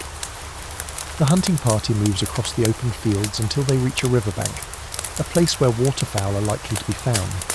A group of servants, accompanied by small, energetic dogs, moves ahead, their job being to flush the prey from the reeds and grasses. Suddenly the dogs begin to bark excitedly. A flock of ducks, startled from their resting place, explodes into the air, wings beating frantically. This is the moment. The nobleman quickly and expertly removes the hood from his falcon. The bird's eyes, suddenly exposed to the light, take in the scene in an instant. The Lord raises his arm and with a slight upward flick releases the bird. The falcon needs no encouragement. It pumps its wings powerfully, climbing into the sky with astonishing speed. Unlike a human archer, whose arrow flies in a predictable arc, the hawk is a living weapon, capable of adapting its attack in mid-air. The falcon circles high above, a mere speck against the blue sky, positioning itself over the flock of ducks. This is called waiting on. The party on the ground stops, all eyes turned upward, watching the drama unfold. Then the falcon makes its move. It tucks its wings and dives, a manoeuvre called a stoop. It plummets towards the earth at speeds that can exceed 200 miles per hour, making it the fastest animal on the planet. The air rushes past its streamlined body with a faint whistling sound. It singles out one duck from the flock and aims not to grab it, but to strike it. The falcon hits the duck in mid-air with its balled-up talons, a concussive blow like a fist of stone. The duck, often killed instantly by the impact, tumbles from the sky. The falcon, its momentum spent, swoops gracefully after its quarry, landing near it on the ground. The falconer then hurries forward to retrieve both the bird and its prey. The falcon is rewarded with a small piece of meat from the kill, reinforcing the training. This was the height of aristocratic sport. It was a display of wealth. A well-trained falcon could cost more than a warhorse, skill, both the falconers and the lords, and power over the natural world. It was a clean, elegant, and highly aestheticised form of hunting. There was no mud or blood in the same way as a boar hunt, and it could be enjoyed by both men and women. Noble women were often passionate and skilled falconers themselves. Historians still argue about whether falconry was more a sport or a status symbol. While it did provide food for the table, a dish of heron or duck was a welcome addition to a feast. The effort and expense involved were wildly disproportionate to the practical return. The real prize was not the dead duck. It was the thrill of the chase, the beauty of the falcon's flight, and the public demonstration of one's refined taste and social standing. A quirky fringe element of falconry involved the use of lures, fake birds made of leather and feathers, which the falconer would swing on a long cord to call the hawk back if it was being uncooperative, or if there was no live prey to be found. Some of these lures were incredibly elaborate, decorated with silver and jewels, becoming status objects in their own right. The party turns for home, the successful hunt adding to the festive mood. The falcon is hooded once more, its work for the day done. It sits calmly on the Lord's glove, a living symbol of aristocratic privilege and the complex, beautiful and deadly dance between man, animal and the sky. This intricate dance of control and nature was not just played out in the fields, but also in the subtle, unspoken games of the royal court itself. You leave the open skies of the hunt and enter the much more confined, though no less dangerous environment of a royal court or a great ducal household. The air is no longer crisp and clean, but heavy with the sense of beeswax candles, expensive perfumes, and the simmering undercurrent of political ambition. Stone walls are covered with rich tapestries, and the floors are strewn with sweet-smelling herbs, a slight improvement on the greasy rushes of the tavern. Here the fun is subtle, intellectual, and deadly serious. You're about to witness the game of courtly love. This is not a physical sport with a clear winner and loser. It's a complex and highly ritualised code of conduct, a social and literary game that governed the interactions between elite men and women. At its centre is a knight or a courtier who devotes himself to the service of a noble lady, who is usually married and of higher social standing, who pledges his undying, unswerving loyalty to her, promising to perform great deeds in her honour. She, in turn, becomes his inspiration, his guiding star, the object of his idolised and often unrequited passion. You observe a young knight, fresh from the Quinton field and perhaps even a real tournament standing in a crowded hall. His eyes are fixed on a beautiful countess who is seated near the high table, engaged in conversation with her much older, powerful husband. The knight does not approach her directly. That would be a disastrous breach of etiquette. Instead, the game is played through glances, sighs, and coded language. He might wear a sleeve of the colour she favours, a subtle signal that only she, and everyone else who is paying attention, will understand. The fun of courtly love was in its performance. It was a kind of romantic theatre. The courtier would write poetry celebrating his lady's beauty and virtue, comparing her to a rose, a star, or the Virgin Mary. He might compose songs to be sung by a minstrel, lamenting the pain of his unfulfilled love. Remember the minstrel in the tavern singing of Sir John. Here the songs are not of battle, but of a heart wounded by a glance from a beautiful woman. These performances were public, meant to be overheard and appreciated by the entire court as a display of the courtier's wit, sensitivity, and refined manners. The lady, for her part, plays a role of cool, distant perfection. She might reward her suitor's devotion with a small token of her favour, a glove, a ribbon, a smile. This small gesture would be enough to send the knight into raptures of joy and inspire him to even greater feats, like, for instance, volunteering for a particularly dangerous charge in the next joust you witnessed. The entire affair was supposed to be chaste, an ennobling passion of the spirit rather than the flesh. The love was a motivating force, a way to civilise the aggressive instincts of the warrior class and channel them into more refined pursuits like poetry and chivalrous deeds. Of course, the line between idealised love and actual adultery was a blurry and dangerous one. The most famous literary expressions of this code, the stories of Lancelot and Queen Guinevere or Tristan and Isolde, are precisely about this line being crossed, with tragic consequences. These stories, immensely popular in courtly circles, served as both a celebration of the ideal and a cautionary tale about its potential dangers. Historians still argue fiercely about what courtly love actually was. Was it a real, lived experience, a set of rules that people genuinely tried to follow in their daily lives? Or was it purely a literary invention, a fashionable game for poets and storytellers with little connection to reality? The scholar C.S. Lewis famously described it as a radical new religion of love, while others have dismissed it as little more than a flirtatious pastime. The truth is likely somewhere in between. It was a social ideal that shaped behaviour and expectations, even if people frequently fail to live up to it. A quirky and very specific part of this game was the establishment of courts of love. According to some late medieval texts, these were tribunals presided over by noblewomen, where disputes about the proper conduct of love were debated and judged. A knight might bring a case, for example, asking whether it is possible to be in love with two people at once. The ladies would hear arguments and issue a verdict. While it's highly unlikely these were formal legal courts, the idea of them points to how much courtly love was seen as a system with rules and principles that could be debated, almost like a form of law or theology. You watch as the countess, leaving her husband's side to speak with another lady, passes by the young knight. She doesn't speak to him, but for a fleeting moment, their eyes meet. She gives him a barely perceptible nod, a flicker of acknowledgement. The knight's face, which was a mask of stoic longing, breaks into a subtle, private smile. For him, that tiny interaction is a major victory, a sign that his performance of devotion has been noticed and accepted. This game required constant vigilance, an ability to read subtle social cues, and a mastery of unspoken rules. A misstep could lead to public humiliation, or, worse, the deadly jealousy of a powerful husband. It was a high-stakes game of emotional chess, played out in the glittering, claustrophobic world of the court. While the courtiers played their subtle games of the heart, another group, a much more rebellious and less refined one, was playing with words in a very different way. You drift away from the perfumed, politically charged atmosphere of the court, leaving behind the silent, longing glances of the knights and ladies. Your journey takes you back out onto the open road, the main artery of medieval life. It's here, trudging between towns, universities and monasteries, that you encounter a very different kind of wordsmith, a figure far removed from the refined courtly poet. You fall in step with a group of young men, their clothes dusty and well-travelled, their faces sharp with intelligence and a hint of dissolution. These are the Goliards. They are in essence dropout scholars.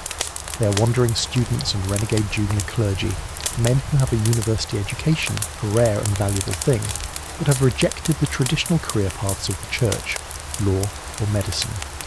They possess the intellectual tools of the elite, the mastery of Latin, the knowledge of classical literature and theology, but they have chosen a life of wandering, poverty and defiant hedonism.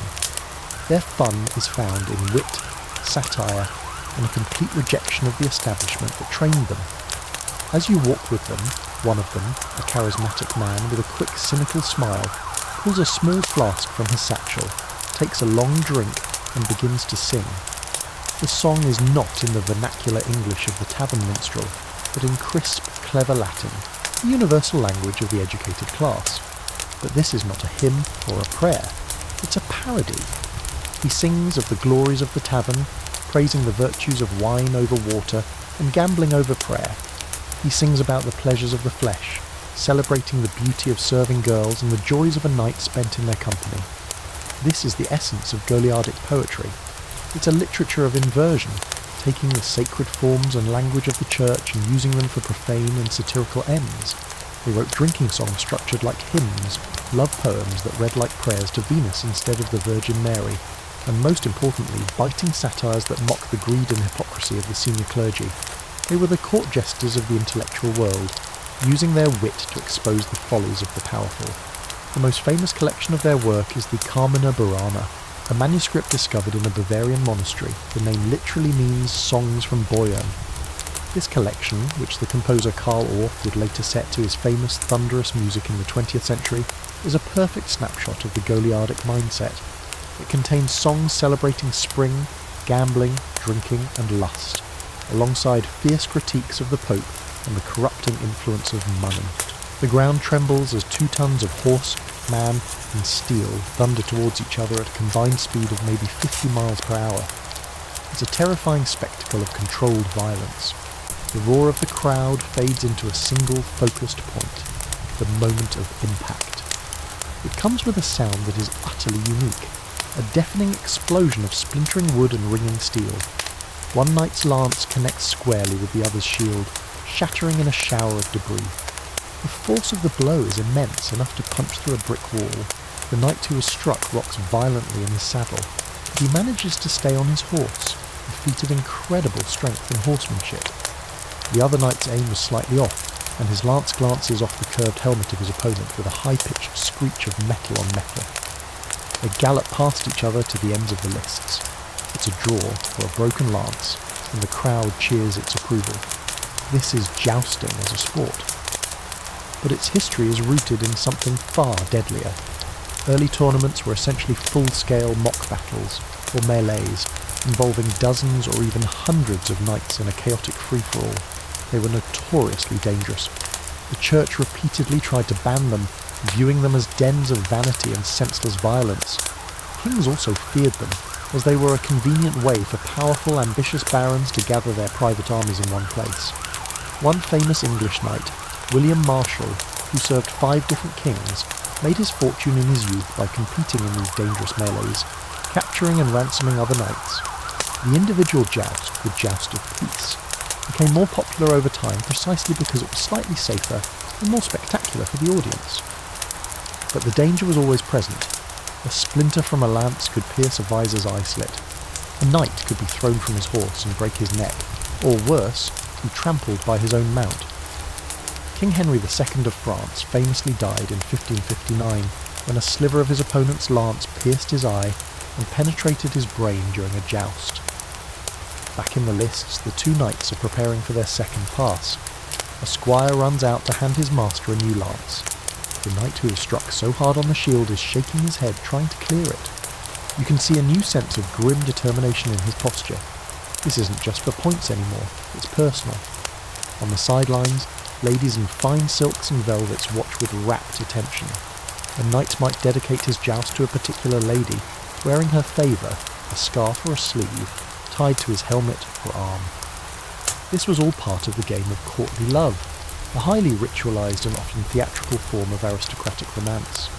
Historians still argue whether courtly love was a genuine emotional experience or a literary and social game, a way to sublimate the violent urges of the warrior class into a more refined performance. The trumpets sound again, the knights charge. This time, there is no glancing blow. One knight strikes the other directly in the centre of his chest. The impact is catastrophic. The target knight. You leave the company of the witty, cynical Goliards and find yourself once more in a village setting. But the atmosphere is not one of festive release or quiet socialising. It's tense, hostile and incredibly loud. It's late at night, but the entire community is awake and gathered outside a small darkened cottage. They're not here to celebrate. They are here to deliver a message of public condemnation. This is a charivari, or as it was known in England, rough music. The sound is a cacophony, a deliberate and aggressive assault on the ears. People are banging on pots and pans with wooden spoons, creating a relentless clanging rhythm. Others are blowing on crude horns and whistles, adding a layer of shrill discord. Someone is rattling a chain. A group of young men are beating on a ploughshare with a hammer, a sound that rings out like a broken, angry bell. It's not music, it's organised noise, a symphony of disapproval designed to be as unpleasant as possible. The target of this public shaming is inside the cottage, presumably huddled in the dark, forced to listen to this overwhelming expression of their neighbours' collective judgment. The reasons for a charivari were varied, but they almost always centred on perceived violations of community norms, particularly those related to marriage and sexual conduct. The most common trigger was a widower or widow remarrying too quickly, especially to a much younger person. This was seen as unseemly, a betrayal of the deceased spouse in a greedy, lustful act. Other targets included adulterous couples, husbands who were beaten by their wives, a violation of the patriarchal order, or wives who were seen as excessively scolding or dominant. The community was, in effect, policing its own moral boundaries. This wasn't official justice handed down by a lord or a priest. This was grassroots social control, a form of folk justice where the punishment was public humiliation. As the noise rages, a small theatrical element is added to the proceedings. 2 men bring forward a donkey. They then select a man and a woman from the crowd to play the parts of the guilty couple inside the house. The man is forced to mount the donkey facing its tail, a classic symbol of ignominy and foolishness. The woman follows behind, beating him with a stick. They are then paraded around the village, accompanied by the relentless rough music, acting out the shame of the couple they are impersonating. This performance, called the stang riding in some parts of England, made the private sin a public spectacle. The purpose of the charivari was not just to punish, but to pressure. The noisy demonstration might go on for several nights in a row. The goal was to make the offenders' lives so miserable that they would either conform to the community's expectations or, in some cases, pay a fine to the organisers of the charivari to make them stop. This fine was often just an excuse to collect money for a village feast or a round of drinks at the tavern, blurring the line between moral outrage and opportunistic extortion. This practice was widespread across Europe, known by different names in different regions: charivari in France, scampanate in Italy, Katzenmusik, cat music in Germany. While the tools and rituals varied, the core idea was the same. The community had the right to regulate the behaviour of its members through public ritual and shame. The authorities, both secular and religious, had a deeply ambivalent relationship with the charivari. On one hand, it reinforced the moral standards that the church preached. On the other, it was a form of riotous, unsanctioned assembly, a usurpation of the official legal process. It could easily get out of hand, escalating from noisy protest to actual violence, with the targeted home being damaged or the occupants physically assaulted. Historians still argue whether the charivari was a legitimate expression of collective conscience, or simply a form of mob bullying, a way for the powerful factions in a village to enforce their will on the less popular. A quirky and particularly interesting aspect of the charivari is its connection to the idea of the world turned upside down, which you saw in the Feast of Fools. The ritual often involved elements of masking and cross-dressing similar to the mummers. The participants were stepping outside of their normal roles to become agents of a chaotic, almost supernatural form of justice. By making a man ride a donkey backwards, they were symbolically inverting his status and declaring that his actions had put him outside the bounds of normal, respectable society. The noise outside the cottage finally begins to subside. The point has been made. The crowd slowly disperses, the clanging of pots and pans fading into the night. They're heading home, their sense of communal order reaffirmed. The silence that descends on the cottage is now heavier and more profound than the noise that preceded it. The occupants have been judged, not in a court of law, but in the court of public opinion, an experience that was arguably far more terrifying. This intense focus on community standards and shared belief systems was also the driving force behind another, much longer and more arduous form of medieval recreation, the pilgrimage. The jarring clamour of the charivari fades into the rhythmic shuffling sound of many feet on a dusty road. You find yourself part of a long, straggling column of people, a diverse procession moving slowly but purposefully across the landscape. There are knights and merchants on horseback, stout farmers and their wives on foot, monks in their habits, and even a pardoner with a bag full of dubious relics. You have joined a pilgrimage. On the surface, a pilgrimage is a solemn religious duty, an act of penance or devotion. The goal is to travel to a sacred shrine, to see the tomb of a saint like Thomas Becket at Canterbury, to visit the relics of St. James at Santiago de Compostela in Spain, or, for the most ambitious, to make the long and perilous journey to Rome or Jerusalem itself. But as you travel with this motley crew, you quickly realise it is much more than that. For many people, a pilgrimage was the only real holiday they would ever take, a rare opportunity to leave their village, see the world and have an adventure. It was a holy vacation. The journey itself is the main event. For the wealthy, it could be a relatively comfortable affair, with servants to carry baggage and pre-arranged lodging at monasteries along the way. For the poor, it was an arduous trek of hundreds, even thousands of miles on foot, sleeping in barns or by the side of the road, and relying on the charity of others. Yet, regardless of class, the road threw everyone together. A pilgrimage was a great social leveller, a place where a lord and a weaver might share a loaf of bread in the story. The fun was found in this shared experience. As the days turn into weeks, a unique camaraderie develops among the pilgrims. To pass the long hours of walking, they talk, they gossip, they complain about their feet, and most importantly, they tell stories. Geoffrey Chaucer's The Canterbury Tales provides the most famous literary portrait of this phenomenon. His pilgrims, on their way to Becket's shrine, engage in a storytelling competition to entertain each other, with tales ranging from noble chivalric romances to bawdy comical fables. The road becomes a mobile theatre, a university of oral literature. You listen as a merchant tells a funny story about a foolish carpenter, much like the one the minstrel sang in the tavern. A serious-faced nun despite her pious exterior, tells a surprisingly sentimental tale. The journey is punctuated by these moments of shared entertainment, a way to build community and forget the hardships of the road. The landscape itself is a source of wonder. For a peasant who may have never travelled more than 10 miles from their home village, the world unfolding before them is a constant source of novelty. We see great cities with towering cathedrals, cross wide rivers on stone bridges, and traverse forests that are said to be home to outlaws and fairies. Every day brings a new sight, a new experience that they will recount for the rest of their lives. It's the medieval equivalent of backpacking through Europe. Of course, the journey was also fraught with danger. Roads were poorly maintained and policed. Pilgrims were prime targets for robbers and con artists. Sickness was a constant threat, and many who set out on pilgrimage never returned, succumbing to disease or accident along the way. This element of risk, however, only added to the spiritual significance of the undertaking. To complete a pilgrimage was a genuine achievement, a testament to one's faith and endurance. Historians still argue about the primary motivation for most pilgrims. Was it genuine, heartfelt piety and a desire for spiritual salvation, or was it a more complex mix of social pressure, a desire for adventure, and the hope of a good time away from the drudgery of daily life?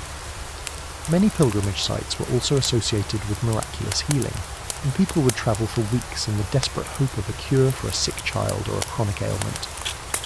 The line between faith, hope, and recreation was incredibly blurry.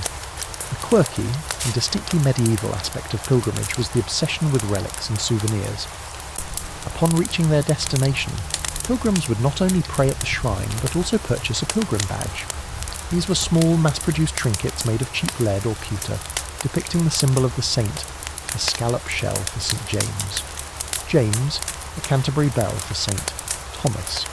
Pilgrims would sew these badges onto their hats or cloaks. They served as proof that you had completed the journey, a bit like a modern-day marathon medal or a passport stamp.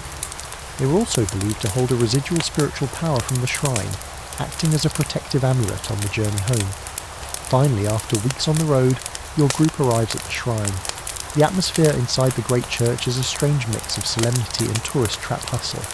You see believers weeping and praying fervently before the glittering, jewel-encrusted reliquary that supposedly holds a fragment of a saint's bone. But you also see priests selling indulgences, vendors hawking souvenirs, and official guides loudly explaining the history of the site. It's a spiritual marketplace. After a short stay, the journey begins again, this time heading home. The mood is lighter now, the spiritual duty fulfilled. The stories on the road become more frequent, the laughter a little louder. The pilgrims have their badges, their stories, and their shared memories. They have been cleansed of their sins, perhaps, but they have also been entertained. They have participated in one of the most profound and multifaceted experiences the medieval world had to offer, a journey that was equal parts penance, party, and public performance. And sometimes, the idea of a final judgment was not left to the afterlife, but decided right here on earth, in a very public and brutal way. Your journey takes a darker turn. You leave the pilgrim road and find yourself back in a town, but the crowd gathering in the open field on its outskirts is not here for a festival or a play. The mood is sombre, tense, and expectant. A space has been cleared and roped off, much like the lists for a tournament. Two men stand in the centre of this space, stripped to the waist, their faces grim. One is a local craftsman you might have seen in the market. The other is a stranger, a man accused of a crime. You're about to witness a trial by combat. This is not a game. This is the law. In the early and high medieval period, trial by combat, or judicial duel, was a legitimate, legally sanctioned method for settling certain types of disputes, particularly when there was a lack of witnesses or clear evidence. It was based on the profound belief that God would intervene in the fight and grant victory to the righteous party. The outcome of the duel was not seen as a result of strength or skill, but as a direct judgment from on high, in judicium Dei. The two men are armed, but not with the noble weapons of a knight. They carry simple, unadorned shields made of wood and leather, and their weapons are heavy, crude clubs or cudgels. The choice of non-knightly weapons was deliberate, a way to distinguish this grim legal procedure from the aristocratic sport of the joust. The fight is to be decided by brute force and divine will, not by elegant swordsmanship. A priest steps forward and administers a solemn oath to both combatants. They swear on a holy relic, perhaps a saint's bone borrowed from the local church, that their cause is just and that they have not used any form of witchcraft or sorcery to aid them. The crowd is silent, watching with a mixture of fear and fascination. For them, this is not just a fight. It's a moment of direct divine communication. They're about to find out who God thinks is guilty. The rules of the combat are strict. The fight must continue until one party is killed, surrenders, or is unable to continue fighting. If the accused man loses but is not killed, he would often be executed immediately afterward, as his defeat is taken as a divine sign of his guilt. If the accuser loses, he could be punished for making a false accusation, sometimes suffering the same fate that the accused would have faced. The local sheriff or reeve gives the signal to begin. The two men circle each other warily. There is no flourish, no bravado. This is a desperate, terrifying business. The first blows are exchanged with a dull thud of wood on wood as they strike each other's shields. The fight is clumsy, ugly, and brutal. The men are panting, their knuckles white on the handles of their clubs. This is not the trained violence of a soldier. It is the desperate struggle of ordinary men fighting for their lives and their reputations. Trial by combat was most famously used in cases of treason or serious criminal accusations, but it could also be used to settle property disputes. One of the more peculiar applications of this was in disputes between a town and a monastery over land rights. In such cases, since a monastery couldn't physically fight, each side would hire a champion, a professional fighter who would duel on their behalf. The outcome of the fight between these two hired thugs would legally determine who owned the contested meadow. As the fight wears on, the craftsman begins to tire. The stranger, who is larger and stronger, presses his advantage. He lands a heavy blow on the craftsman's shield, splintering the wood. Another blow catches the craftsman on the shoulder, and he stumbles to one knee with a cry of pain. The crowd gasps! Is this the hand of God at work? The church's relationship with the judicial duel was deeply conflicted. While the practice was rooted in a belief in divine intervention, many influential theologians and popes condemned it as a barbaric and superstitious practice that tempted God to perform a miracle on demand. They argued that guilt and innocence should be determined by rational inquiry and evidence, not by a fist fight. The famous Fourth Lateran Council in 1215 officially forbade clergy from participating in or blessing trials by combat, a major step that led to its gradual decline in favour of trial by jury. Historians still debate the true function of trial by combat. Was it a genuine, if flawed, attempt at justice in an age before modern forensic science? Or was it simply a way for the powerful to legitimise their use of violence, a system where the strongest man, not the most righteous, would almost always win?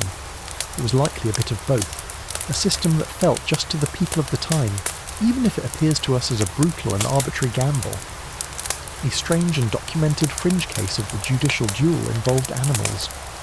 In 1371 in France, a pig was put on trial for killing a child. After being found guilty by a human court, it was publicly executed. While this wasn't a trial by combat, the underlying belief was similar, that the animal, by committing a crime, had acted as an agent of evil and was subject to the same legal and moral judgment as a human. Back in the fighting ring, the craftsman is down. The stranger stands over him, his club raised, demanding his surrender. The craftsman, dazed and bleeding, yields. It is over. The judgment has been rendered. The crowd begins to murmur, their tension releasing. They have witnessed a divine verdict. The guilty man will be led away to face his punishment, and the community's sense of order, violently disrupted by the initial crime, has been violently restored. This raw public finality was a form of mass entertainment, a spectacle that was second only to the ultimate public performance of justice, the execution. The grim field of the judicial duel fades, but the morbid public fascination with justice continues. You find yourself in the main square of a large town or city, pressed in by a massive, eager crowd. The atmosphere is strangely festive, almost like a market day. Vendors are selling pies and ale. People are chatting and laughing.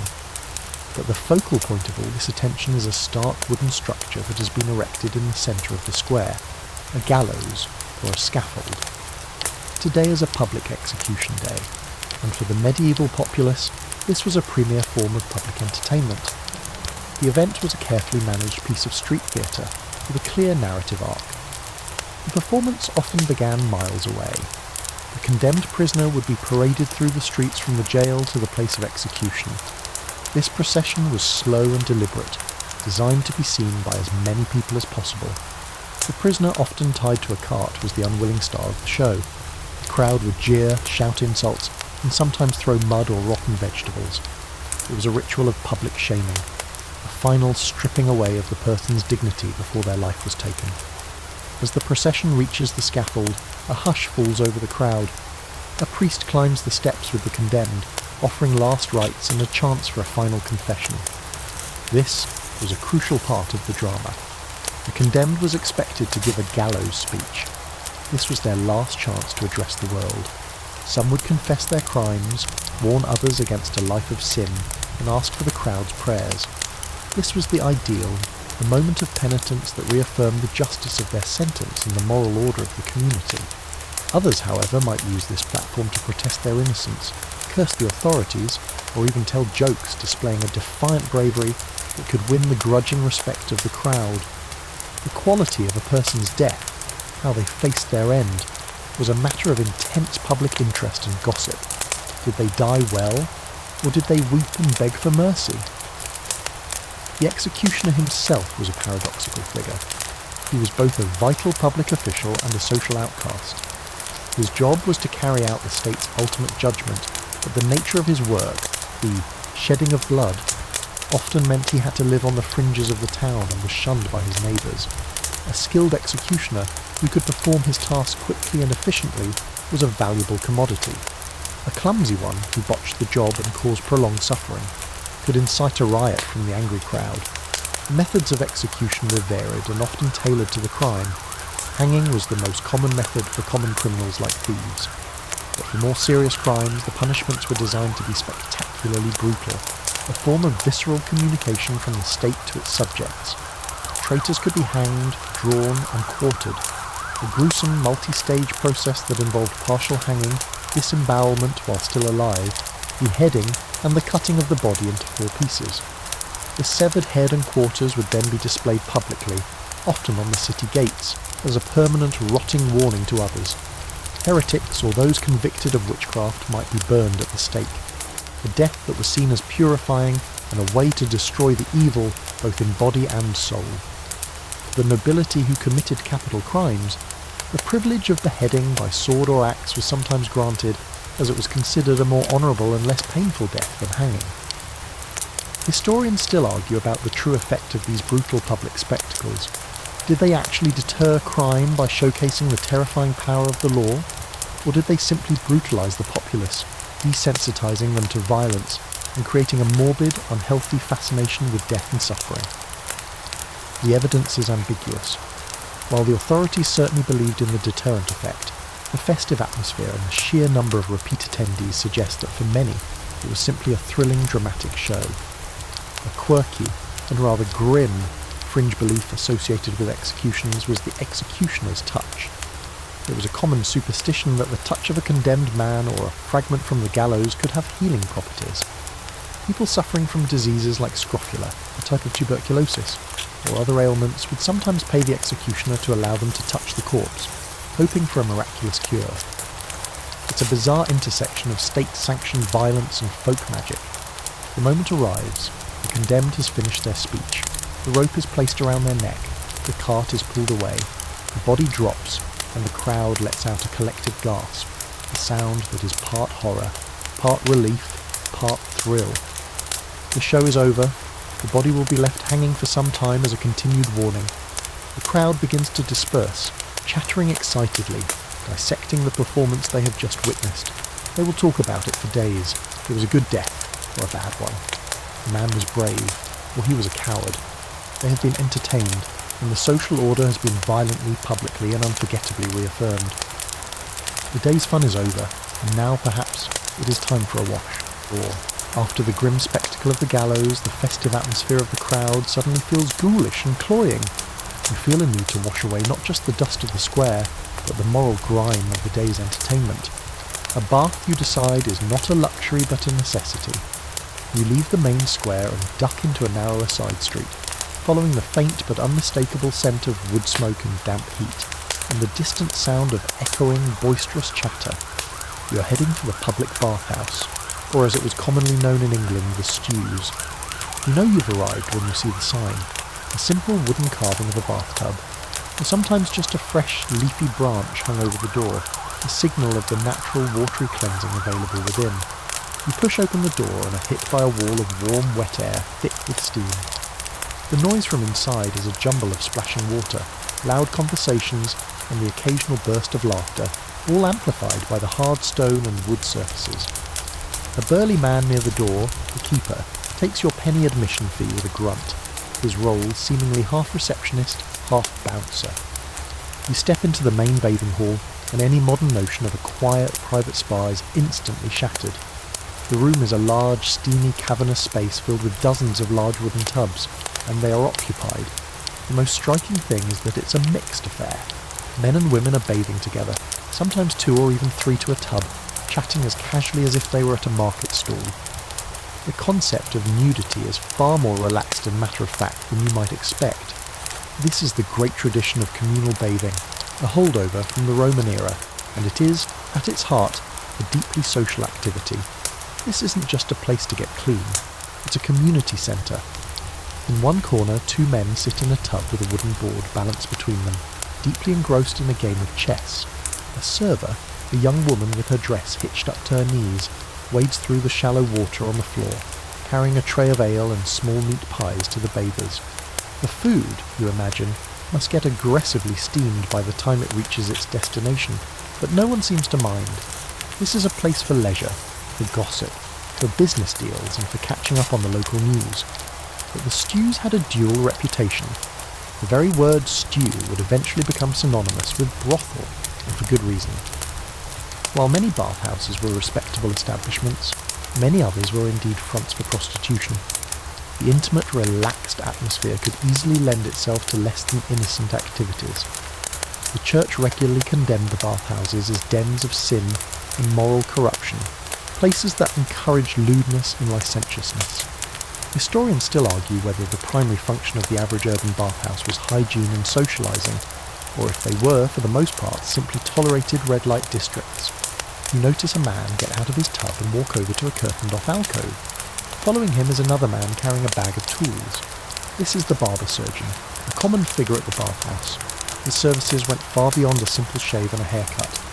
He was here to offer minor medical procedures, and the most common one was bloodletting. The theory of the 4 humours, blood, phlegm, yellow bile and black bile, dominated medieval medicine. Illness was thought to be caused by an imbalance of these humours, and letting out a bit of excess blood was considered a standard way to restore balance and health.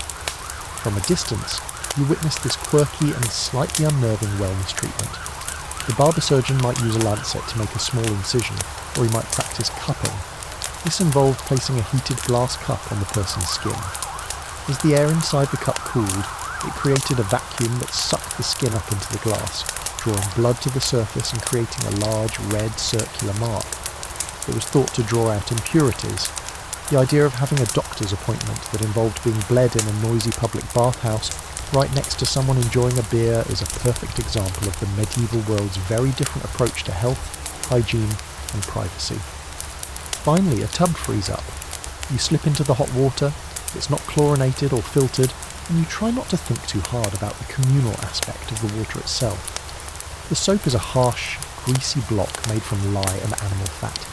It smells faintly of wood smoke and does the job, but it's not a luxurious experience. Still, the heat soaks into your bones, easing the tension of the day. You are clean, but you're also more deeply enmeshed in the town's social fabric. After an hour in the stews, you'd know who was feuding with whom, who was having a good harvest, and whose daughter was about to be married. Every face tells a story, and you're about to see a competition where the face itself is the main event. You emerge from the steamy, boisterous world of the bathhouse, feeling cleaner but no less aware of the strange social currents of the town. Your path now leads you to the edge of the city, where a country fair is in full swing. This isn't a small village fete, but a large, chaotic and commercially vital event. Merchants have set up stalls selling everything from woolen cloth to exotic spices. Livestock is lowing and bleating in pens. Jugglers and acrobats perform for scattered crowds, and the air is a rich tapestry of roasting meat, sweet mead and dusty hay. You wander through the throng, past games of chance and skill. A man is offering a prize for anyone who can climb a greased pole. Another is taking bets on a cockfight, a smaller, more portable version of the bear baiting you witnessed earlier. But you are drawn towards a small, makeshift stage where a particularly loud and jeering crowd has gathered. They are not watching a play or listening to a minstrel. They are howling with laughter at a series of contestants who are, one by one, doing something utterly bizarre. This is a gurning competition. The goal is simple, to pull the ugliest, most distorted, most grotesque face possible. The contestant who elicits the most laughter and disgusted groans from the audience wins a prize. A large, burly farmer with a magnificent beard steps onto the stage.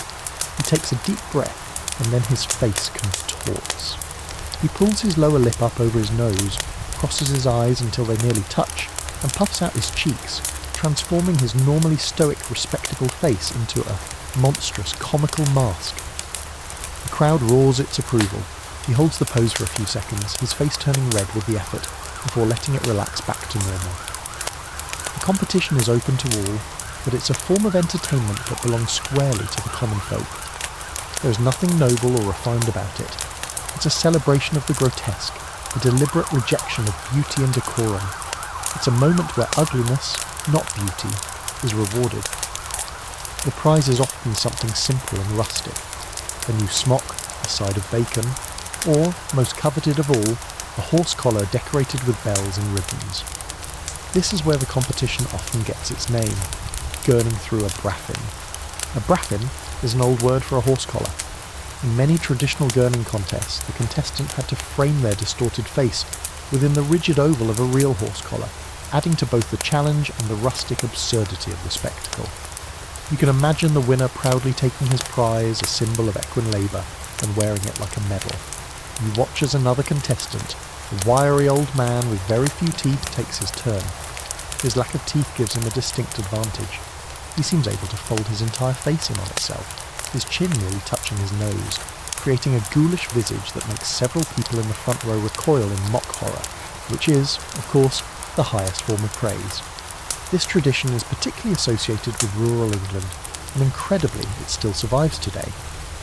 The Egremont Crab Fair in Cumbria, which received its royal charter in 1267, hosts the annual World Gurning Championship. It's a living link to this strange medieval pastime. The faces pulled by modern champions are every bit as grotesque and technically impressive as their medieval predecessors. Historians still argue about the deeper social meaning of gurning. Was it just a silly way to win a prize? Or was it, like the Feast of Fools or the Charivari, a form of carnivalesque expression? By deliberately making themselves ugly, the peasants were thumbing their noses at the aristocratic ideals of beauty and courtly grace. It was a celebration of the peasant body, with all its imperfections and its capacity for monstrous transformation. It was a way of saying, you may have your fine clothes and pretty faces, but we have this. A quirky fringe element of these country fairs often involved vegetable-based humour. Competitions were held for the most suggestive, or human-like root vegetable. A farmer might proudly display a turnip that looked uncannily like the local priest, or a carrot with 2 legs. It's the same spirit as gurning, finding humour and humanity in the earthy, the misshapen, and the grotesque. It's a folk art form that celebrates the happy accidents of nature. The final contestant of the day is a young woman, which is unusual.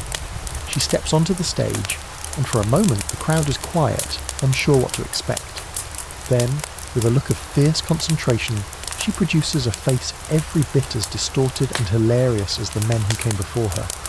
The crowd, after a moment of stunned silence, erupts in the loudest cheer of the day. She's declared the winner. She's handed the prize, a large wheel of cheese, which she holds aloft like a trophy. The competition is over. The faces of the contestants return to normal. They are once again just farmers, labourers, and villagers. But for a few brief, glorious moments, they were masters of the monstrous, champions of the grotesque. They have proven that fun can be found not just in skill or piety, but in the simple, joyful act of making an exceptionally ugly face.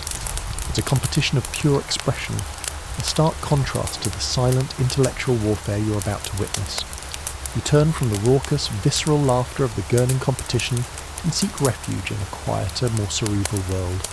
The boisterous energy of the country fair melts away, and you find yourself in the solar of a castle, a private, comfortable room where the lord and his family could retreat from the public life of the great hall. The room is warmed by its own fireplace and lit by a large glass window, a sign of considerable wealth. Here, two figures are hunched over a small, square table, their minds locked in silent, intense combat. They are playing chess. The board is not the simple plastic or wood you might know, but a work of art in itself, perhaps made of inlaid wood or carved ivory. The pieces are not the abstract Staunton design that is standard today. They are small, intricate sculptures. The king is a tiny enthroned monarch, the queen his robed consort, the knights are miniature mounted warriors, and the rooks are not castles, but chariots, or in some designs, frenzied warriors known as wardens. The most famous surviving examples of these pieces are the Lewis chessmen, a stunning horde of 12th century figures carved from walrus ivory, their faces expressive with shock, contemplation, or grim determination. The two players are a nobleman, his brow furrowed in concentration, and a visiting bishop, his long pale fingers resting thoughtfully on his chin. There is no cheering crowd, no prize of bacon or cheese. The only sounds are the soft click of an ivory piece being placed on a new square and the crackle of the fire. Yet the tension in the room is as thick as it was on the jousting field. This is not just a game, it is a microcosm of the medieval world, a war game that simulates strategy, social hierarchy, and the ever-present threat of political manoeuvring. Chess arrived in Europe from the Persian Empire via the Arab world around the 10th century.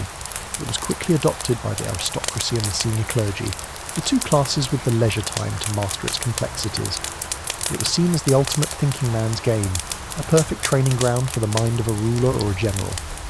A book on statecraft from the 13th century advised young princes to play chess to learn how to govern, how to anticipate their enemies' moves, and how to sacrifice a lesser piece for the greater good. You watch as the bishop, with a faint, almost imperceptible smile, slides his queen across the board. The move is elegant and deadly. The nobleman's king is suddenly trapped, caught in a pincer movement between the queen and a knight. It's checkmate. The game is over. The nobleman sighs, a sound of frustration and respect. He has been outmaneuvered. He nods to the bishop, acknowledging his defeat. The game they were playing was slightly different from modern chess. The queen, or a furs, was a much weaker piece, able to move only one square diagonally. The bishop, or alfil, from the Arabic for elephant, could only move 2 squares diagonally and could jump over other pieces. This made the game much slower, a war of attrition rather than the swift tactical strikes of the modern game. The dramatic increase in the queen's power, which transformed her into the most formidable piece on the board, happened at the end of the 15th century, a change that some historians cheekily link to the rise of powerful female monarchs, like Isabella Fur of Castile. The game was also a subject of moral debate. While it was praised for its intellectual virtues, some hardline religious figures condemned it as a pointless and addictive distraction from prayer and religious duties. It was a form of idleness, and idleness was the devil's workshop. There are tales of saints who, in their worldly youth, were obsessed with chess and later renounced it as a vanity. Historians still argue whether chess was seen primarily as a respectable intellectual pursuit or a slightly suspect time-wasting obsession, a high-class form of gambling with time instead of money. A quirky and popular variant of the game was problem chess, which you might recognise as the chess puzzles in a modern newspaper. A player would be presented with a pre-arranged board and challenged to find the checkmate in a specific number of moves. Noble patrons would hire chess masters to compose these problems for their entertainment and to stump their rivals. It was a way to display one's intellectual prowess without having to sit through a full, slow game. The nobleman and the bishop reset the pieces. The silent battle is about to begin again. The game they play is a reflection of their world. Each piece has its place in the social order, its own prescribed way of moving. The humble pawns march forward, sacrificing themselves for the powerful pieces behind them. The knights leap over obstacles in their path, and the king, the heart of the kingdom, is both the most important and the most vulnerable piece on the board. The game is a lesson in power, patience, and the cold, hard logic of sacrifice. It's the perfect pastime for a class of people whose real lives were a constant, high-stakes game of strategy, a game that was often played out not on a board but on the hunting fields. The quiet, intellectual intensity of the chess game dissolves, but the sense of aristocratic leisure remains. You find yourself once again on horseback, but this is a different kind of outing from the focused, elegant hunt of the falconer. You're part of a much larger, more boisterous and sprawling event, a noble hunting party.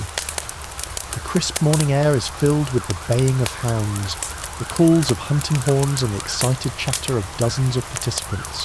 This is not just about finding food for the table. It is one of the most important social and political activities of the noble class. The grand hunt was a way for a king or a powerful lord to display his wealth, his authority and his generosity.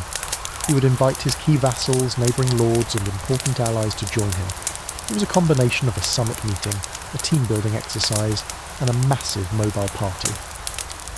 The procession moving into the lord's private forest, or chase, is a spectacle in itself. There are the nobles on their fine horses, the ladies of the court riding alongside them, often in special, more comfortable saddles, and a whole army of specialised servants. There are the kennel masters in charge of the hounds, the grooms for the horses, and the burners, who are responsible for feeding the dogs. Most important are the huntsmen, expert trackers who know the forest intimately and can read the signs of the prey. The prey itself is significant. The most prestigious animals to hunt were the red deer stag and the wild boar. These were large, powerful and dangerous creatures, and hunting them was a test of courage and skill. The strict forest laws, which we now see as a tool of oppression, were designed to protect these noble beasts for the exclusive enjoyment of the aristocracy. A peasant caught poaching a deer from the lord's forest could be fined, mutilated, or even executed. The deer were, in a very real sense, more valuable than the people who lived on the same land. You follow the party deep into the ancient woods. The huntsmen and their tracking dogs have been out since dawn trying to locate a worthy stag. The sound of a horn echoes through the trees, a specific sequence of notes that communicates a message to the rest of the party. A large stag has been found. The hunt is on. The chase is a wild, exhilarating and chaotic affair. The party gallops through the forest, leaping over fallen logs, ducking under low-hanging branches, all following the sound of the hounds. The dogs, bred for stamina and scenting ability, stream ahead, their baying a constant, thrilling soundtrack to the pursuit. It's a test of horsemanship and nerve.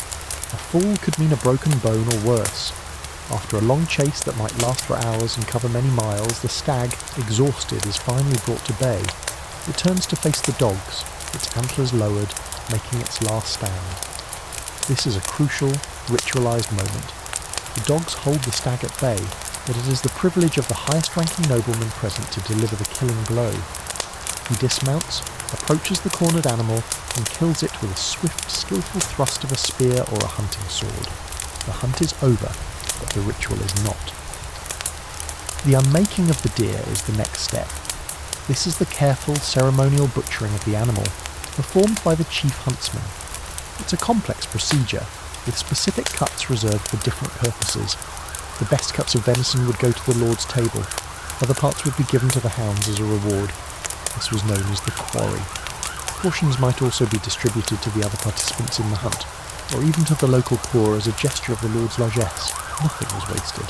A quirky and particularly telling part of this ritual was the maw, the single, long, mournful note blown on the horn to signal the death of the stag. This was followed by the pray, a triumphant blast to celebrate the successful hunt. The complex language of horn calls was a vital skill for any nobleman.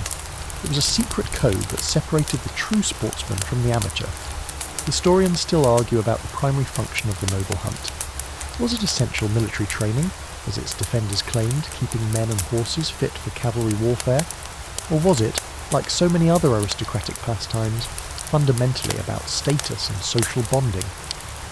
By hunting together, the nobles reinforced their shared identity as a ruling warrior class, a group set apart from the rest of society by their right to ride, to hunt, and to kill.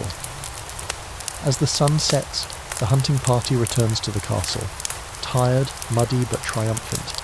The stag is carried in a place of honour. That night, The great hall will be the scene of a magnificent feast, with the freshly killed venison as the centrepiece. There will be wine, music, and endless retellings of the day's adventure. Deals will be struck, alliances will be forged, and the bonds of power will be strengthened, all under the guise of a day's sport. The hunt was the work of the ruling class disguised as play. And as the feast winds down and the castle prepares for sleep, you take one final walk, reflecting on the strange world of medieval fun. The echoes of the feast in the great hall, the laughter, the boastful stories of the hunt, the minstrel's song, begin to fade as you step out into the cold air of the castle courtyard. The night is vast and silent. Above you, the sky is a deep, star-strewn velvet, an overwhelming canopy of light undimmed by the glow of a single city. The only sounds are the distant stamp of a horse in the stables, the crunch of your own feet on the gravel, and the lonely call of a watchman from the battlements. You pull your cloak tighter and begin a final walk, a quiet moment to process the strange journey you've been on. Your mind drifts back to the very beginning, to that smoky tavern. It seems a lifetime ago. From that simple starting point, you've witnessed the entire spectrum of what the medieval world considered fun. You saw the high and the low, the sacred and the profane, often tangled together so tightly they were impossible to separate. You watched knights in gleaming armour risk their lives for a lady's favour in the joust, a spectacle of choreographed violence. And then you saw entire villages descend into anarchic, muddy chaos, for the sake of a pig's bladder in a game of mob football. It seems the number one rule of medieval fun is that there's a pretty good chance someone ends up bleeding. You think of the strange cruelty that was packaged as entertainment, the grim, bloody pit of the bear baiting, the surreal, giggling sadism of fox tossing. You try to understand the mindset that saw an animal suffering not as a tragedy, but as a hilarious diversion, a sport. It speaks to a world where the line between life and death was thin and familiar, where suffering was a public spectacle, and where the hierarchy of creation, with man at the top and animals far below, was an undisputed fact of life, as solid as the stone walls around you now. But it wasn't all blood and guts. You remember the strange masked mummers, their ancient play of death and rebirth, a thread connecting them to a past even they didn't fully understand, binding their community together in the dead of winter.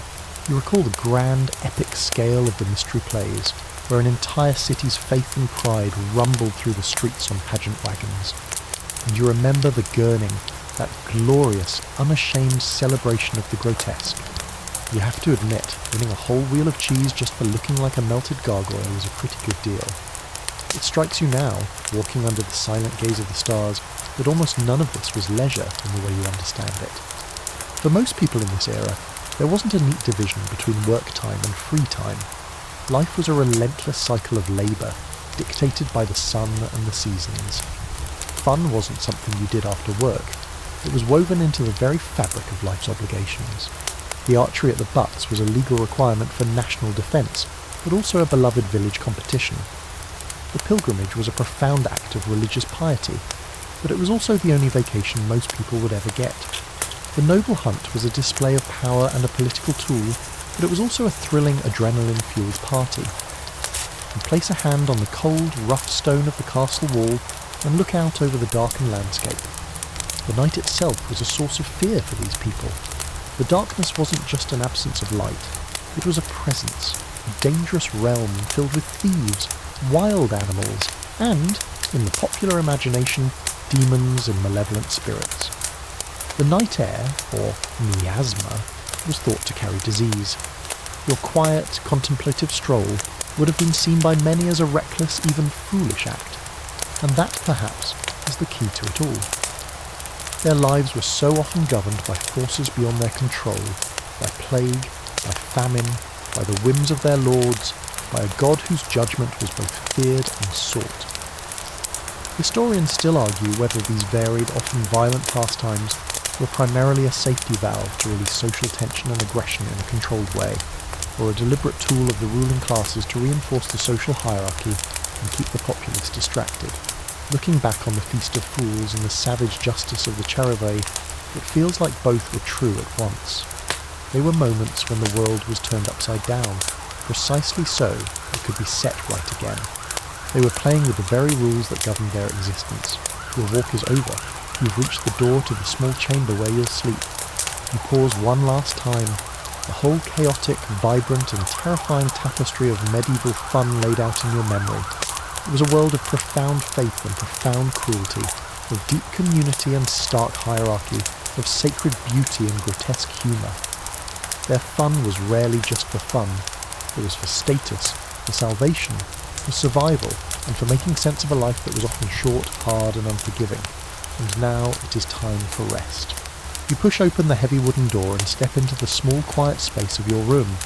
The only light comes from a single tallow candle left for you on a small table, its flame flickering gently, casting long, soft shadows that dance upon the stone walls. The air is still and cool. In the corner of the room is a simple bed, a wooden frame with a mattress stuffed with straw, which rustles faintly as you move closer. The clamour of the world you have just journeyed through, the roar of the tournament crowd, the clang of the charivari, the splintering of lances and the splash of the mob in the river, all of it begins to recede, becoming a distant and fading echo. Those vivid, sometimes harsh realities of the past soften and blur, their sharp edges smoothed away by the quiet of this sanctuary. The world of struggle and strange joy is now just a story, a series of images floating gently in the back of your mind. As you settle into the quiet, letting the day's journey dissolve, you can feel the heavy pull of sleep beginning to take hold, a welcome gravity after so much wandering. The flickering candle flame seems to slow, the shadows seem to deepen, and the great silent peace of the medieval night, which holds both terrors and a profound tranquillity, begins to wrap around you like a heavy comforting blanket. All the noise is gone now. There is only the soft light, the gentle quiet, and the deep restorative promise of sleep. The world outside this room can wait. Your own bed is here, safe and warm. The story is over. It is time to drift. It is time to dream.